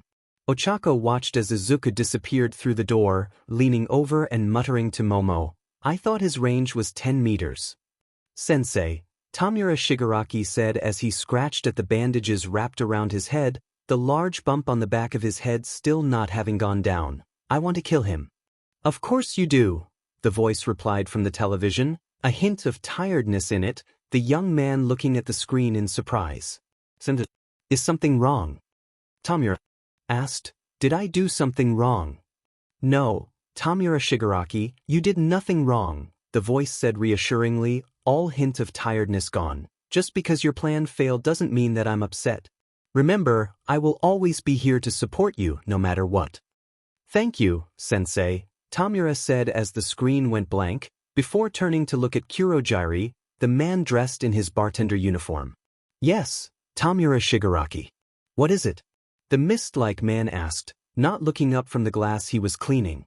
Call Jiren, we need more people, Shigaraki growled, but better people this time. No useless creeps. Actual party members. Of course, Tamura Shigaraki, Kurogiri said, setting the glass down and pulling out a cell phone, anything for you. So, the principal said as he took a sip of tea, what was it that you wished to speak to me so urgently about? And what does it have to do with one of our students? That creature, the thing the villains called Nomu, Aizawa said slowly, looking over at Toshinori Yagi, the skinny man sat beside him. Midoriya said it had multiple quirks. Ah yes. Nedzu hummed as he looked at the two men seated opposite him, Aizawa glaring at them both, a most worrying piece of information. Though I do believe he mentioned something similar about your own quirk as well, Yagi-san. He did. Yagi muttered, the skeletal man swallowing nervously. Don't worry, I stopped him before he could leak anything 𝐴𝐵, Nedzu hummed, though it certainly feels off to be talking about a person without them present. So, shall we invite Mr. Midoriya in? Hello Principal Nedzu, Aizawa-sensei, All Might, or should I call you Yagi-san here as well? Izuku asked, making both men start as he stepped into the room. Why was he in the cupboard? Aizawa muttered, and what are you playing at bringing a student here when All Might is like this? It was his idea, Nedzu chuckled, I thought it sounded amusing. As for why Midoriya can be here, well, why don't you tell us yourself, young man? I met All Might about 10 months before the entrance exams. Izuku shrugged as he pulled up a third chair, sitting casually in it. I saw his deflated form then, and I haven't told anyone yet. Not even Nito. Nito Monoma. Aizawa nodded, the other copier from Class B. How do you know each other? Your type of quirks are rare, so it shouldn't be a coincidence that two of you are acquainted. And it's not, Izuku said. We both go to the same quirk specialist, Dr. Junko Nitori. He specializes in quirks like ours. He introduced us when we were about 5 or 6, I think. We both needed a friend who could understand us. Good to know, the teacher grunted, making a mental note to look up the man in the future. But that's hardly what we're here for now, is it? 𝐀𝐮𝐬𝐴 chimed in. Midoriya, if you'd be so kind as to explain. Sure thing, 𝐀𝐮𝐬𝐴 sir.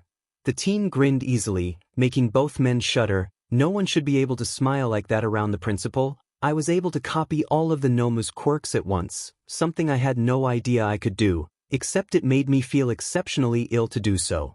Just being around those things. The teen shuddered as he trailed off for a moment, before seeming to collect himself and continuing. Anyway, I could barely handle the feeling until I did something, Izuku said, looking at Yagi. I manipulated the quirks. To be exact, I made them look like yours, Yagi-san. Like mine? Yagi asked, drawing a confused look from Aizawa. Yeah, Izuku nodded. At first, they were like a mess of torn-up light, but then I sort of forced them to work together. And how did you do that? Aizawa growled. I thought you could only copy quirks. And I can, it's just the way that I do it is. Kind of special, Izuku shrugged. I can sort of manipulate my own quirk factor to emulate the quirk factors of others. At least, that's the theory behind it. You can what? The two men said simultaneously, staring at him in shock. Manipulate my quirk factor, Izuku repeated, and a side effect of that is that I can sense the quirk factors of others. Quite the incredible quirk, 𝐀𝐮𝐬𝐴 hummed as he took another sip of tea, and quite dangerous if it were to get into the wrong hands. Yeah, Izuku nodded as he grinned, except it's not like there's anyone who can actually take quirks, is there? Izuku grinned slightly as he looked at the three men, his smile falling at their solemn looks. Oh, there is, isn't there? Any ideas who you would want to intern with in the future? Aizawa asked. Well, Izuku blushed slightly as he rubbed the back of his head, the two of them walking towards the classroom. I was kind of hoping I could do something like that with you, actually.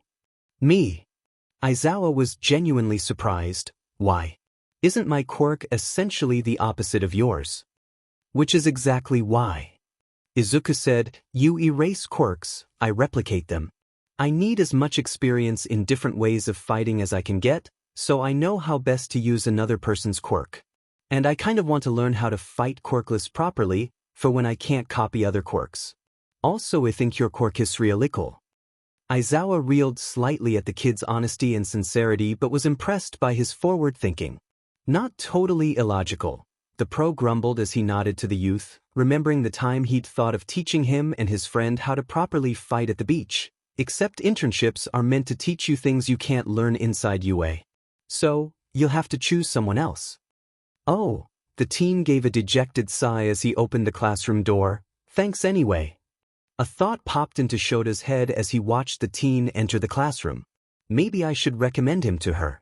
Elsewhere, in a completely different school classroom, a woman with light green hair suddenly sat up, a tingle running up her spine as a wide grin stretched across her face.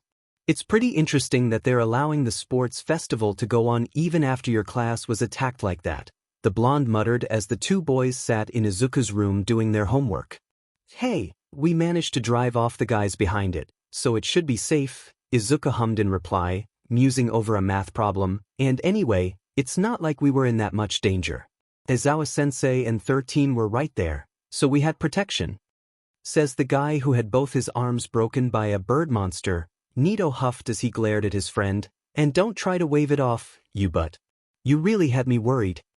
Ah, love you too, and Izuku chuckled as he wrote down the answer. Hey, wanna go train after this? Sure, the blonde hummed. The sports festival is only 2 weeks away. It's best we step up our training in preparation. Hey, who do you want to intern with? What brought on that question? Nito asked as the two of them sat in the park after their exercise, Izuku snapping the ice cream in half and handing one to the blonde. Aizawa-sensei mentioned it the other day, Izuku shrugged, and it's had me thinking. Oh. Nito muttered around his ice cream, watching the green-haired teen with interest as he teasingly poked him in the side. And did you tell him who you want to go with? Yes, actually, Izuku laughed as he bit into his own ice cream, making Nito wince slightly. I did. But he said I had to choose someone else. Something about having to learn outside of UA. Well, unlucky you, Nito hummed. I still have no idea. Probably. Someone who can teach me how to fight and disable opponents, while giving me maximum skin contact. Oh. Then I'd say Gunhead or someone similar. Izuku grinned. He has his own entire martial arts style centered around counters and pins, so it would be perfect for you. Huh, not a bad point, Nito muttered. Yeah, I think I'll do that. Thanks, Izuku. No problem, the other teen laughed. Stop calling me that. So, how's your first few weeks at UA been? The man asked as he grinned at Izuku, the teen smiling back. Pretty good, I've made friends, despite 𝐀𝐮𝐭𝐡𝐨𝐫's best efforts, and there are so many interesting quirks. Izuku said enthusiastically, I met this one guy who has a quirk that would be perfect for underground heroics, even better than Nito's or mine. Except he couldn't pass the entrance exam practical because it's a mental quirk. Oh. I feel sorry for him, Nitori hummed as he wrote on a notepad. Are you at liberty to say what his quirk was? Were you able to copy it? I don't know, Izuku shrugged. He wasn't very open about it. I think he has a complex about it. He said something about it being a villain's quirk, I think. Nitori hummed, nodding to Izuku as the teen continued. Anyway, it does something to the mind of the target, Izuku said, pulling out his notebook and leafing through the pages. I couldn't get him to tell me exactly what, but I was able to figure that much out at least. You didn't chase him down, did you? Nitori sighed, giving Izuku a tired look, the teens fidgeting slightly. Izuku, we've talked about this. You can't force people to tell you about their quirks. And I didn't. As soon as he made it obvious that he was uncomfortable talking about it, I backed off, Izuku said hurriedly, but I did figure out its trigger. It's response-based.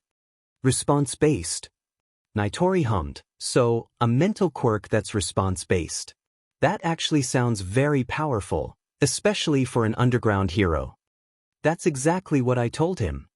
Izuku grinned. I could copy it but couldn't figure out how to actually get it to work. So, there must be some special feeling that's needed. Huh, interesting, Nitori muttered, scribbling something else down on his notepad. Well, that's our time up. Send Nito in for me, would you?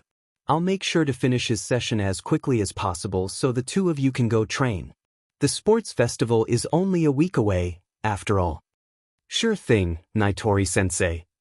Izuku grunted as the fist slammed into his gut, knocking him to the ground, where he quickly righted himself, staggering to his feet just in time to block the kick. You're still too slow, Nito breathed as he shot out another punch, Izuku just barely dodging it.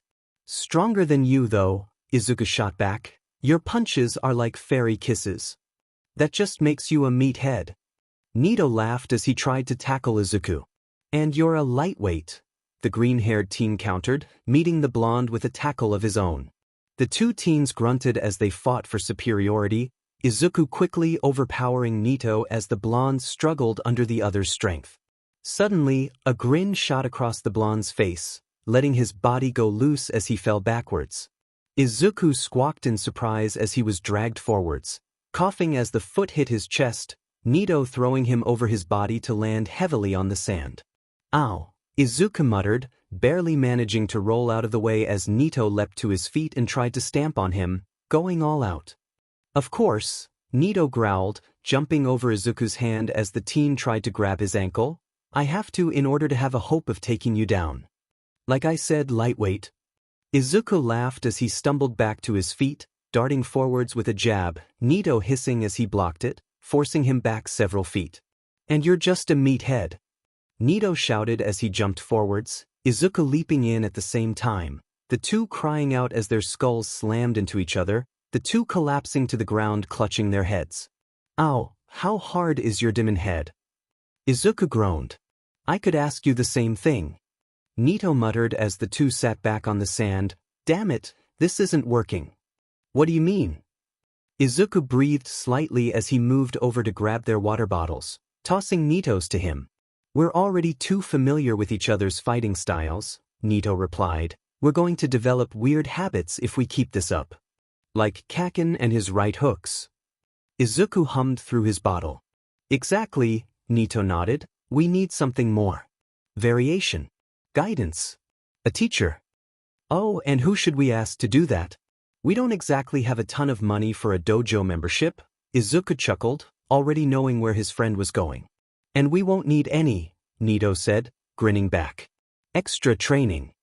Aizawa muttered as he looked at the two boys standing beside his desk. What for?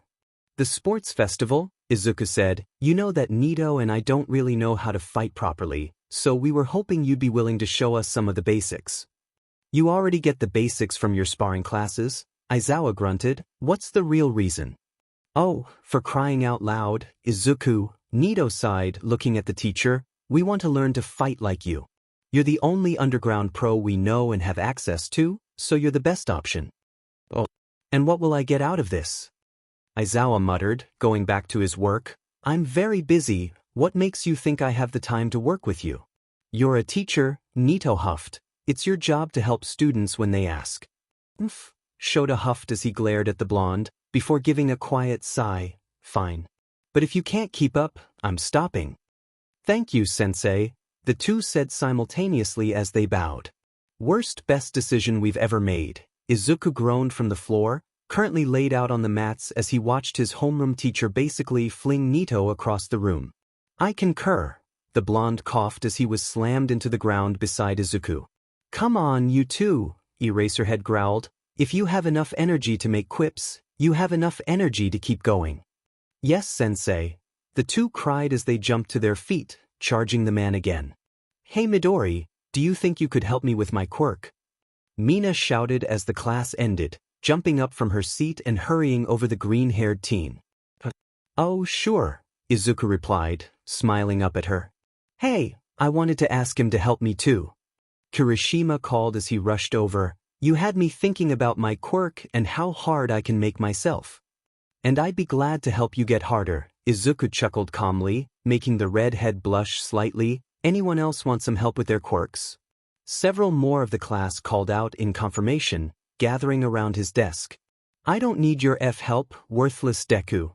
Bakugo screeched as he shoved past the other students. And I'll kick your butt in the sports festival. Wasn't asking you, 𝐻𝐿, Izuku hummed as he pulled out his notebook. So, how about we make a schedule? I can ask Nito to help out too, so the people with mutant-type quirks can join in as well. That'd be great, Kero. So you said, I have some ideas of how I can increase my frogginess myself, but having the help would be appreciated. An external perspective may reveal aspects of my quirk I hadn't thought about before. Ida said as he chopped the air. Sure thing. Izuku laughed. I also have some ideas for support gear, if you guys are interested.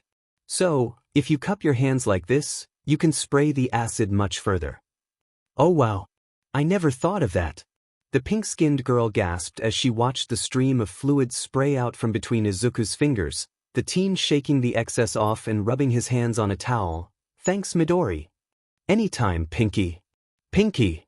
Mina giggled. What is that supposed to mean? Well, you're pink, aren't you? Izuku chuckled. I assume the rest of you is much the same. Though I have to ask, do you tan? Tan? The girl asked. I don't actually know. I've never tried. Well, we can check pretty easily, Izuku hummed as he pulled off his gym uniform jacket, Mina feeling her cheeks heat up slightly as he pointed to his bicep. We just have to look for tan lines. Oh, Mina giggled, her eyes roaming over the rest of him as she took in just how toned his body was, a few scars littering his body that just added to the ruggedness, I guess. So, the teen asked innocently, looking at her. So, take off your top. The two stared at each other for a moment, before Mina's whole head burst into a bright purple blush, the girl stunned by the comment. Harder. Harder.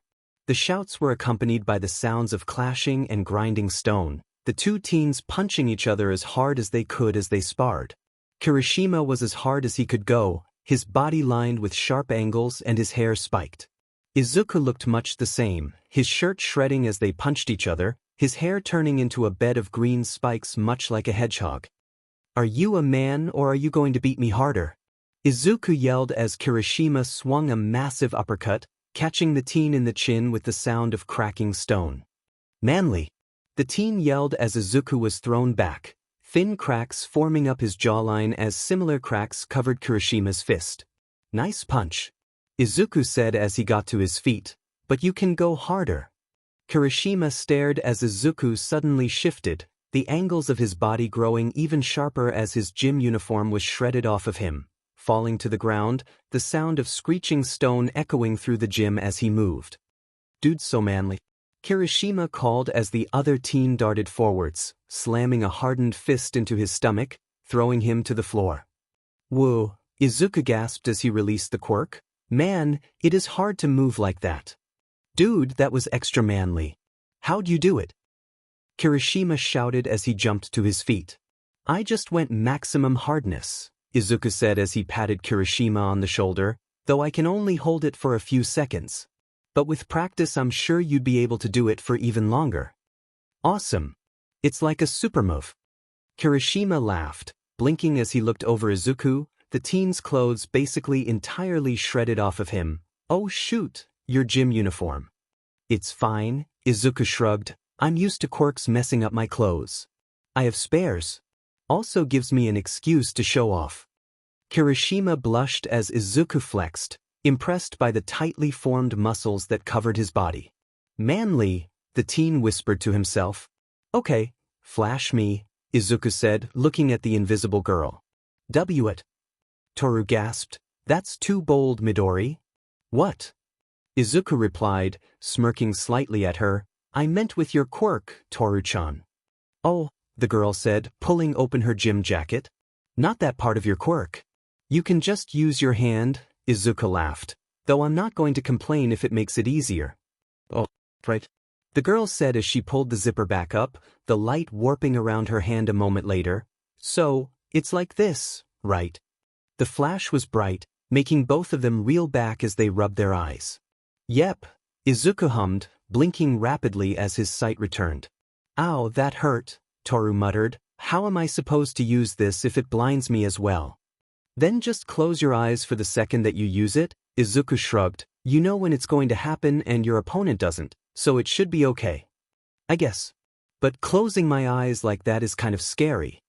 "Don't worry, it's just me here right now," Izuku said softly, giving her a bright smile. "I won't hurt you." "Okay," Toru said as she felt her cheeks burn, grateful for once that she couldn't actually be seen. "So, why am I here, Midori?" Kyoka asked as she looked at the two boys walking to the mats. "You can't copy my quirk, so." "Oh, well, Denki and I are going to test his upper limits," Izuku explained. "That means that we're both going to be out of it for a while. We need someone responsible to make sure we don't hurt ourselves." "Responsible?" Kyoka muttered as her jacks tapped together in front of her. "Me." "Yeah," Izuku grinned as he suddenly seemed to remember something. "Oh, hold on." The two teens watched as he ran out of the room, both shrugging to the other before he burst back in, something clutched in his hand. "Let me just," he muttered as he reached for Kyoka's ears, gently sweeping her hair behind them before pressing something into them. "Okay. Yeah." Denki jumped as Izuku shouted right into Kyoka's ear, immediately running forwards as the girl stared at the green-haired teen in surprise. "Dude, Jiro has really sensitive ears. Why did you do that?" "It didn't hurt," Kyoka muttered, making Denki stop as he looked at the two of them, a small red blush burning on Kyoka's ears. The sound just vanished. "Reactive earplugs," Izuku said. "They block out any noise over a certain level of volume. This way you shouldn't have as much trouble with loud noises in the future." Thank you, Midoriya," Kyoka gasped as she looked up at the other teen. "Where'd you even get these?" "Oh, some crazy girl in the support department made them," Izuku laughed happily. "Her name is 𝐻𝐿, so if you want them adjusted, you'll have to go to her. Be careful though, she managed to cause 3 explosions while she made those, and that's not even her quirk. Dude, that's awesome. Denki said as he looked at the strange devices now pressed into Kyoka's ears, and you can barely see them from the front. Yep, they have a built-in communicator as well. Izuku explained, though enough talk about tech. It's time to fry our brains, Denki. You're on, dude. It's not meant to be a contest, idiots. Kyoka sighed, running her fingers over the devices in her ears, her blush inching from her ears to her cheeks. Okay, so we're going to be testing just how much of your fatty lipids your quirk uses when you produce certain types of materials, Izuku explained as Momo watched him shuffle through some papers. I printed off a bunch of molecular structures as well so we can see what the extent of your abilities are. Wow, you're very well prepared, Midoriya, Momo said as she accepted the papers, looking at the first page. Wait, carbon nanostructures. Can I even make this? No idea, Izuku shrugged, that's why we're doing this. To test. Though for now we need a baseline. Okay, and how do we get that? Momo asked, jumping when Izuku suddenly touched her arm, squeezing it gently. I'm going to feel your primary fat stores, then you're going to produce stuff from them, Izuku explained as he let his hands slide up to her shoulders, running down her back and squeezing her sides and stomach softly, Momo finding she had to fight back a quiet from the impromptu massage. Then I'll feel them again and see if I can find any difference. If my theory is correct, you have far denser fat stores than average, otherwise you'd be emaciated after producing a single large object. Oh. The girl gasped as his hands slid further down her body, her face lighting up in a blush as they ran over her buttocks and down to her thighs, where he softly massaged her legs. He's just checking your fat stores, she thought, shivering slightly as he squeezed her calves. It's not anything inappropriate. Okay, Izuku suddenly said, releasing her and standing up. There's still one area to check, but I think you'll want to do that yourself. Oh. The girl breathed slightly, trying to recompose herself. Why? Well, unless you want me touching your BRSS, Izuku shrugged, Momo's face going bright red again. Yeah, didn't think so. Just feel them carefully and then try to see if there's a noticeable difference after you've made something. What are we making? Momo asked, desperate to change the conversation. First, a kilogram of lead, Izuku said, pulling out a specific page and showing it to her. Why lead? It's dense, so it should use a decent amount of your fat stores, and it's not very valuable, so you don't have to worry about causing a market crash or anything, Izuku explained. Of course, we could do gold if you want. No. Lead is fine. Where should I start? Momo gasped. Well, you'll need to ester P, Izuku said, turning to dig around in his gym bag, before holding out something to her. Here, they're clean, so you don't have to worry. What? Momo said as she looked at the running shorts. Put on the shorts, and a tank top or something, unless you're comfortable in your sports BR, Izuku said. You'll need as much skin exposed as possible to make the tests easier, and I don't think you want to stand around in your panties. And no, I don't, Momo said as she took the shorts and hurried to the changing rooms, her face still bright red. Thank you all for agreeing to do this together, Izuku said with a grin as he looked at his 4 classmates. And thanks again for agreeing to do this, Nito. Not a problem, the blonde chuckled. I can think of it as intelligence gathering for the sports festival. Stop being in but, Izuku sighed, looking apologetically at the others. Well, who wants to go first? I will, Karo, Tsu croaked as she stepped forwards, Nito doing the same and holding out his hand. He said as he gripped Tsu's hand for a moment. Well, my leg muscles have definitely changed. And my stomach. He spluttered as his tongue suddenly poked out of his mouth, the blonde swearing quietly as he bit it. Yeah, you have to be careful of that, Karo, the frog-like girl said. Hey Midoriya, why don't you copy Monoma's quirk and try as well? The 2 boys looked at each other with a slight grimace, making the 4 mutant students blink. We have done that before. Izuku started, looking away nervously, but, well, it didn't end well. Nito continued. Turns out that if he stops copying my quirk while holding a mutation-type quirk, it stays. Oh. Then why does Midoriya have no visible mutations? Ida asked. Well, I sort of heal from them, Izuku sighed. His body returns to normal over time, thought the process is Nito muttered. Painful, Izuku finished. It's very painful.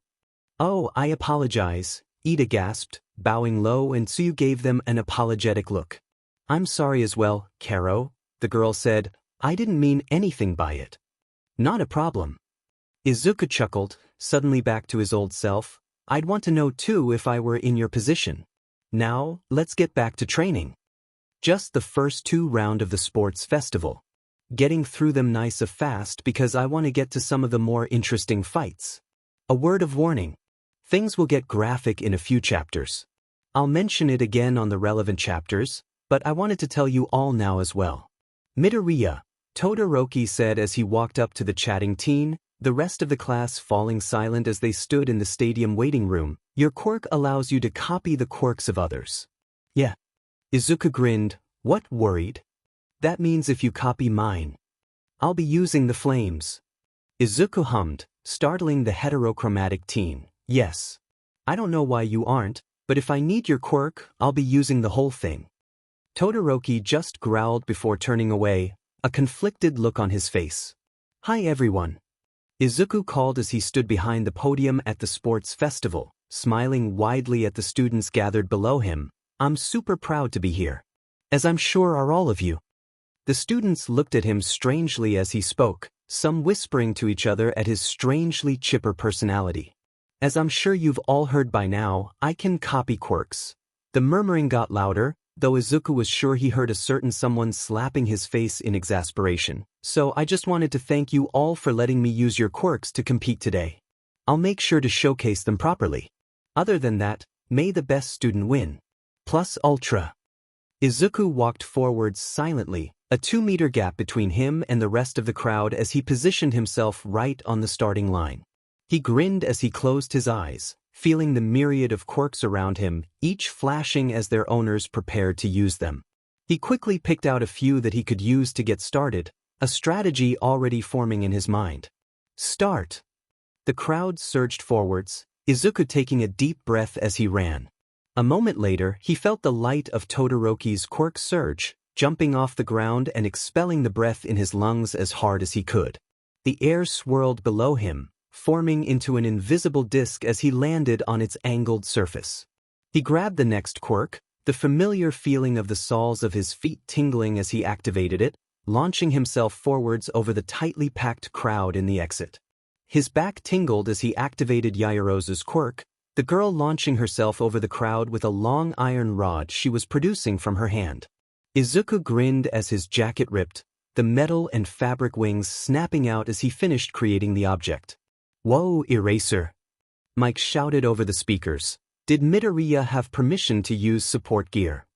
No, the man grumbled, but he can copy quirks and is very smart. He spent the last 2 weeks gathering information on as many of the student body's quirks as he could. My guess is he used Yaoyorozu's quirk to make those wings. Fancy! Mike shouted as Izuku pointed his hands behind him. Izuku grinned as he felt the sweat on his palms change, before releasing a massive explosion at just the right angle to shoot him forwards and keep him airborne. The wings rattled on his back as they caught the wind, carrying him over the frozen ground as he caught up to Todoroki, the other teen already freezing over one of the 0-pointers as he approached. Hey, Asuchan! Izuku shouted as he swooped through the air, catching Todoroki's attention for a moment as he passed overhead. Flame on! Goodbye, Shu, you have served me well, Izuku thought as he positioned his feet behind him, feeling the heat of the fire building on the sole of his left foot. A sound like a jet engine filled the air as he felt his foot ignite, the stream of flame exploding off his skin, vaporizing the shoe in an instant. He shot forwards like a rocket, blinking as he looked down at the massive chasm that opened beneath him. Before he could react, he was on the other side just as he heard a snap. The wings on his back folded in on themselves as he tumbled down through the air, slamming hard into the ground. He grabbed at the release on his chest, yanking the cord as the entire construction flew from his back, taking the last of his jacket with it.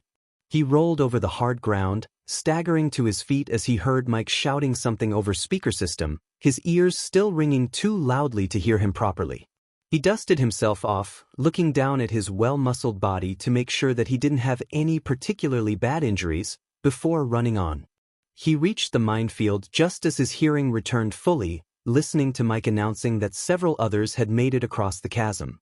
Looking down, Izuku sighed as he searched for a quirk that could help instinctively, groaning when he realized that he was too far ahead to be able to copy any easily. Oh well, this is why I train my body. If Aizawa-sensei can fight like a quirkless person, so can I, he thought, taking a step forward. Shoto was furious. He knew that Midoriya had said that he would use the fire of Shoto's quirk if he had to, but the heterochromatic teen hadn't expected it to happen so soon. And not in that way. How had the green-haired teen copied one of his father's moves so easily? Focusing the flames to allow for a massive burst of speed that had catapulted him into a lofty lead, leaving Shoto reeling even as Midoriya cleared the second obstacle. He could almost hear his father's rage from here, as he slid across one of the ropes that spanned the space between the large pillars across the chasm, several of his classmates close behind him. He grimaced as he heard Bakugo's explosions catching up, the blonde still soaring through the air as he forced himself forwards. Todoroki clenched his fist, feeling the heat of his flames building under his skin, making it harder for him to focus. A burst of ice, both to block Bakugo as the other teen shot up beside him, and to cool himself down, shot from the ground. Shoto glared at the green-haired teen as he rounded the corner, seeing him carefully picking his way across the minefield. Shoto could still to win. He would win. He had to win. Especially after Midoriya had used his flames. He had to prove that he was better than his father. Izuku grinned as he felt the two figures approach from behind him, both just on the edge of his optimal copy range. He'd purposefully been making his way slowly but steadily across the minefield, knowing that one of them would almost certainly be the one to catch up to him. But having both was just a bonus. He looked around, the total width of the course about 15 meters, meaning that if they wanted to avoid him using their quirks, they would have to go over him. Of course, that would give him all the more time to make it across the minefield. He felt Todoroki's quirk flare, jumping just as the line of ice shot under him, freezing the ground in an attempt to capture him, and disabling the mines at the same time. Izuku smiled as he landed on the frozen ground, shivering as the bare skin of his foot hit the cold surface. He looked back, both Todoroki and Bakugo standing on the edge of the minefield, glaring at him, just out of the range of his quirk. He clenched his fists as he glanced back, mind calculating the best plan for the current scenario. And then he ran towards the two startled teens behind him, sliding to a halt just as they entered his range. He slammed his right foot down, sending a stream of ice right to the entrance of the stadium, swinging his palms back as he built up the sweat on them, his left foot sweeping behind him as a stream of flame shot from his heel.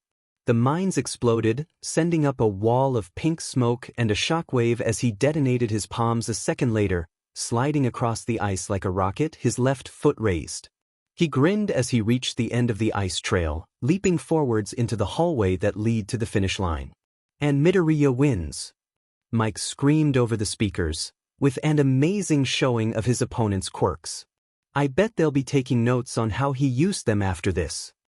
Okay, Izuku liked his lips nervously as he looked at Tokoyami, the bird-headed teen nodding. Let's give this a go.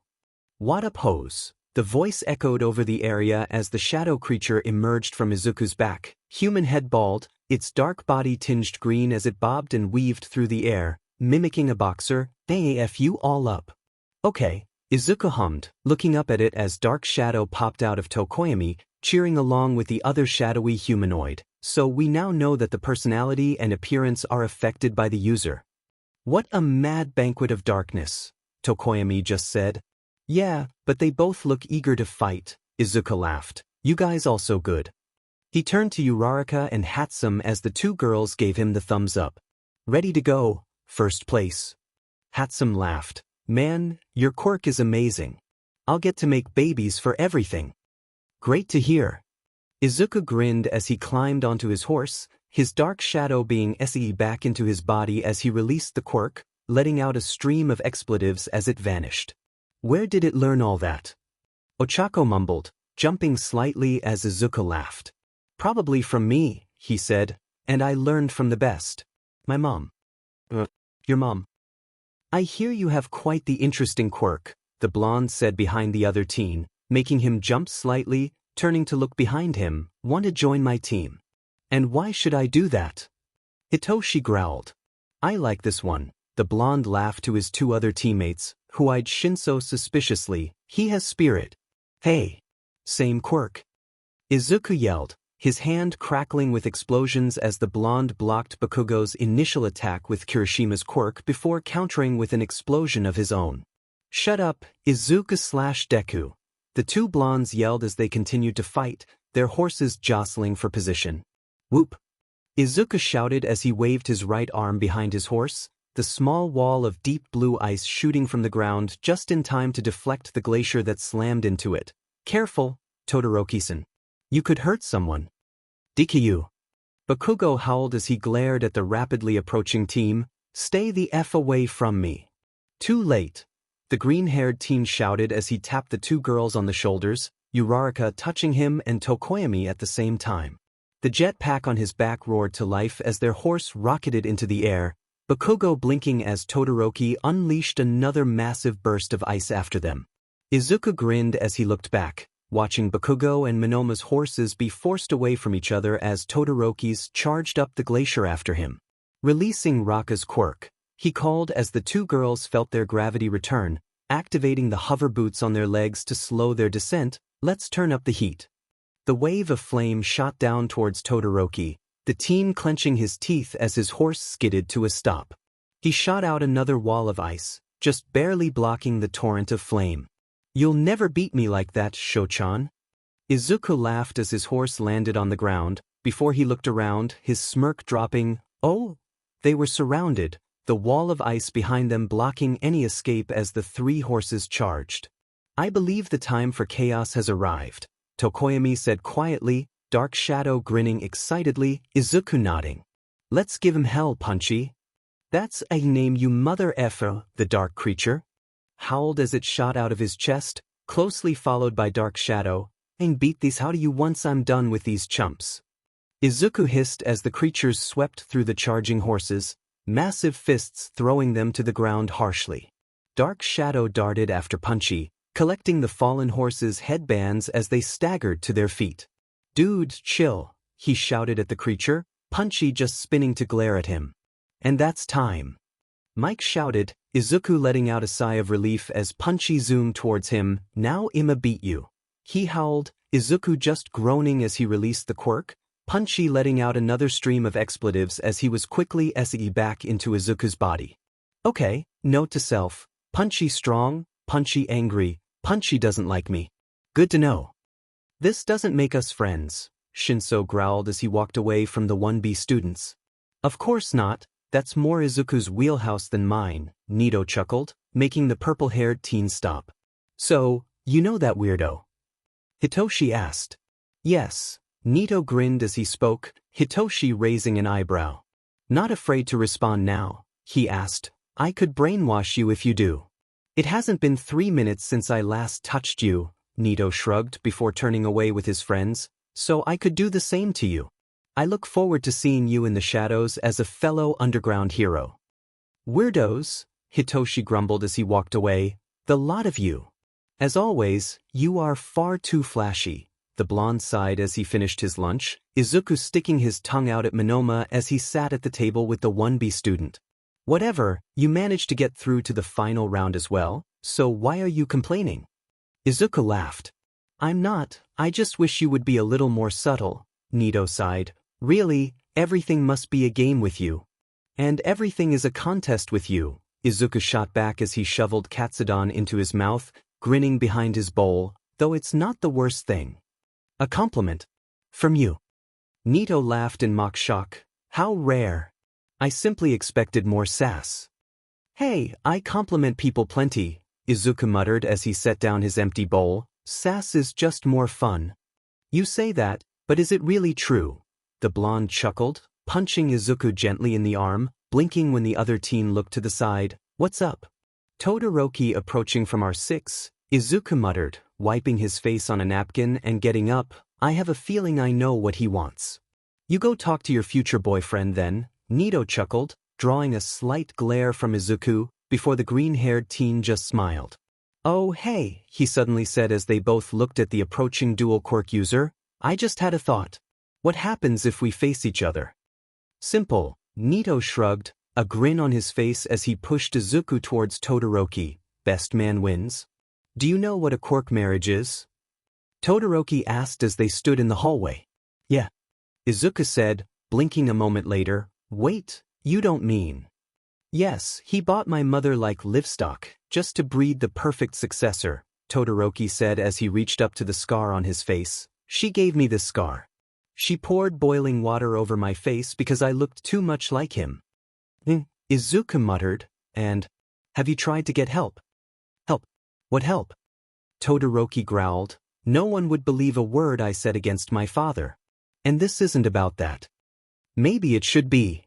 "Shut up," Todoroki growled. "I called you here to tell you to stop using those flames. They aren't yours."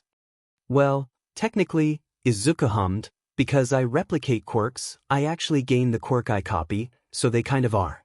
I'm sort of just using your quirk as a template to change my own." "What?" Todoroki said, staring at him. "What? Why are you telling me this?" "You bared your heart to me. I figured I should let you know something about me."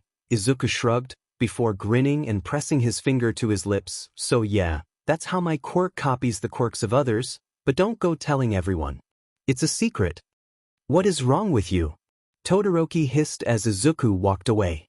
"Oh, plenty," the teen called back. "Make sure to use your quirk to its fullest when we face each other. Because I sure will."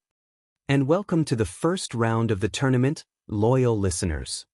Present Mike shouted over the speakers. "Let's give our first competitors a big hand." The crowd cheered loudly as the two blondes walked onto the concrete arena, 𝐻𝐻𝐿 giving Bakugo a sly grin as he stepped onto the stage. Bakugo scowled back, flexing his fingers as he glared. "You're that other quirk stealing F," Bakugo growled, making Midnight give him a wary glance. "I'm going to kill you." "You say that like you mean it, 𝐀𝐮𝐭𝐡𝐨𝐫 𝐻𝐻𝐿 laughed, Bakugo's face going red with rage. "Don't call me that." "Ready?" Midnight asked. "Begin." Bakugo launched himself towards Monoma immediately, swinging his arms forwards as he did so, releasing a large explosion that both hit the other blonde and kept Bakugo just out of reach. The smoke cleared a moment later, Bakugo scowling as the other teen shimmered in the sunlight, his skin a deep silver color as he charged towards the explosion user. "Come here, why don't you?" 𝐻𝐻𝐿 yelled. "Don't worry, I won't even use your pathetic quirk." Bakugo let out an animalistic scream as he shot forwards again, launching himself at Monoma just as the metal coating vanished. The blonde's hands suddenly expanded as the fist slammed into Bakugo, knocking him from the air. Bakugo grunted as he hit the floor, rolling over quickly as the fist smashed into the ground, cracking the concrete, before leaping like a wild animal at 𝐻𝐻𝐿. Bakugo seemed to halt in midair, apparently having crashed into something, before he slammed his fist into it, the sound of shattering glass filling the air as he dropped to the ground. Bakugo leapt towards 𝐻𝐻𝐿 again, the other blonde ducking under his right hook as though he knew it was coming, placing a sharp jab in the middle of the explosive boy's chest. "Is that all you got, freak?" Bakugo coughed slightly, stalking forwards. "I'm getting tired of this bullshit." "Of course you are," 𝐻𝐻𝐿 sighed, striking a pose as he grinned. "So am I." Bakugo grunted as an invisible force slammed into his chest, surprising him for a moment, before a second, harder hit drove him back towards the edge of the arena. A powerful explosion just barely saved him from being flung off the edge, his face twisting into a snarl as he launched himself back towards Monoma, stopping himself just out of grabbing range with another blast that covered the other teen. "The same trick won't work twice," 𝐻𝐻𝐿 shouted, his body shining with metal once again, before Bakugo tackled him to the ground, gasping slightly as his shoulder collided with hard metal. In the stands, Izuku winced as his ex-childhood friend tackled his best friend to the ground, punching him repeatedly in the face with explosive blasts for almost 2 minutes straight. The metal coating eventually faded, Bakugo still laying into 𝐻𝐻𝐿 even as his knuckles bled, until Midnight was forced to intervene and knock the explosive blonde out with her quirk. Monoma was wheeled off, his face already swelling as Mike announced that Bakugo would be advancing to the next round, the crowd muttering amongst themselves. I can do this, Ochako said to herself as she stood in the waiting room. I can totally do this. You totally can, the voice made her jump as she spun around to see Izuku standing in the door. I believe in you wholeheartedly. Ochako blushed as he smiled at her before taking another step into the room. What's wrong? Did you want something, Midoriya? She blustered, her cheeks reddening as he approached.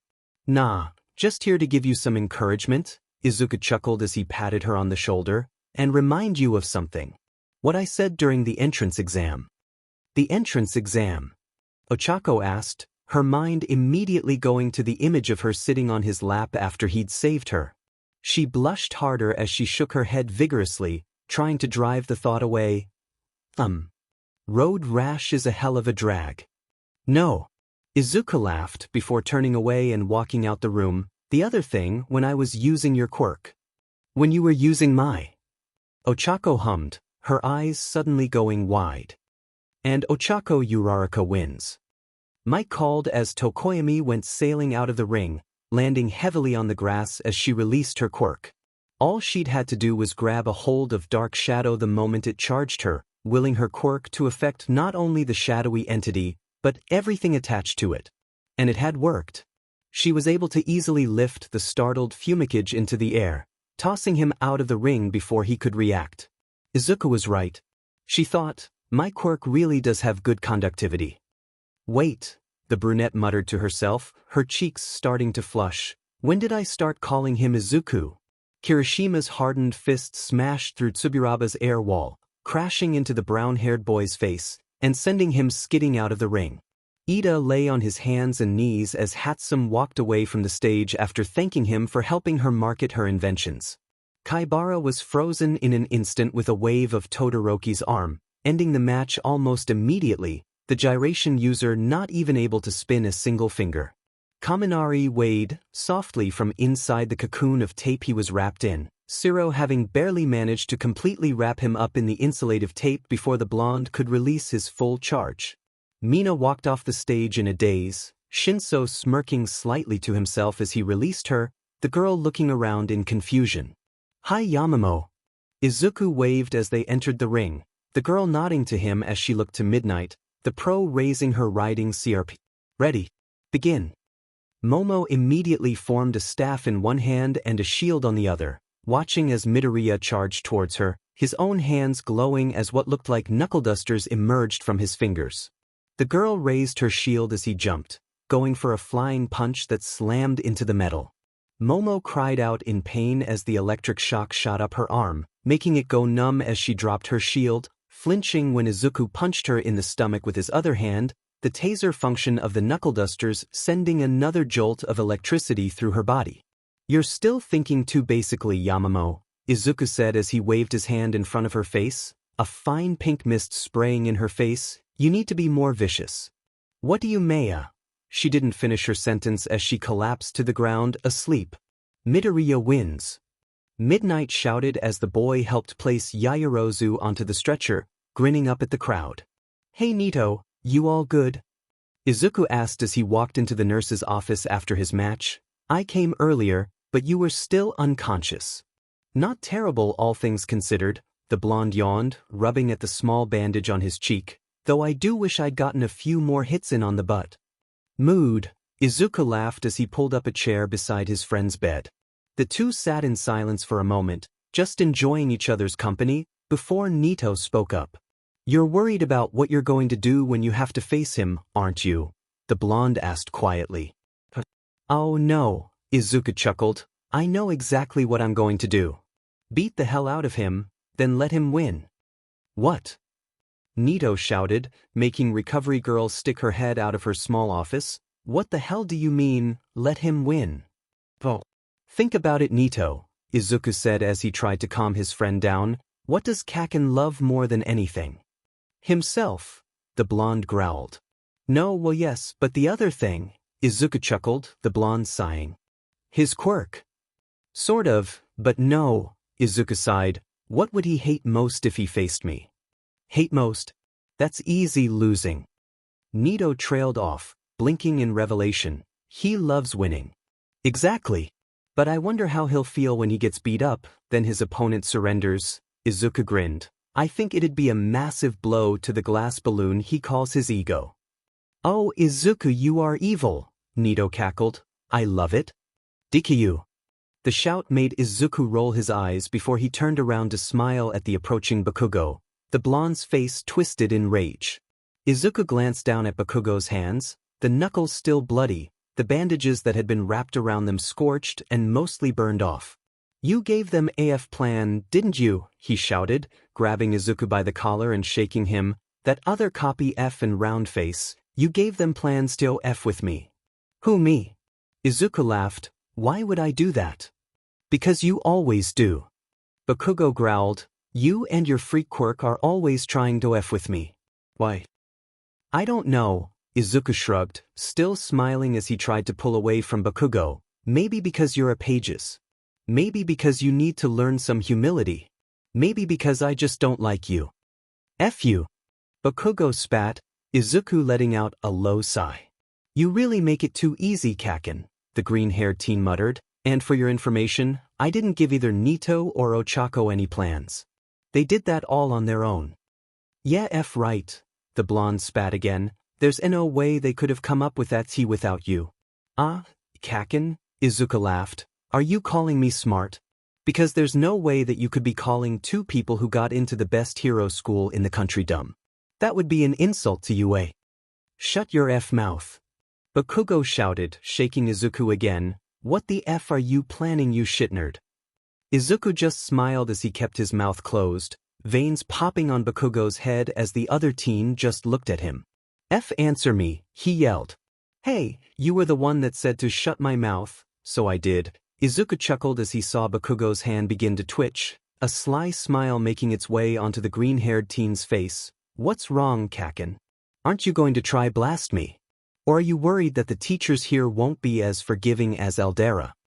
F you, the blonde hissed. They looked the other way when you fed with me as well.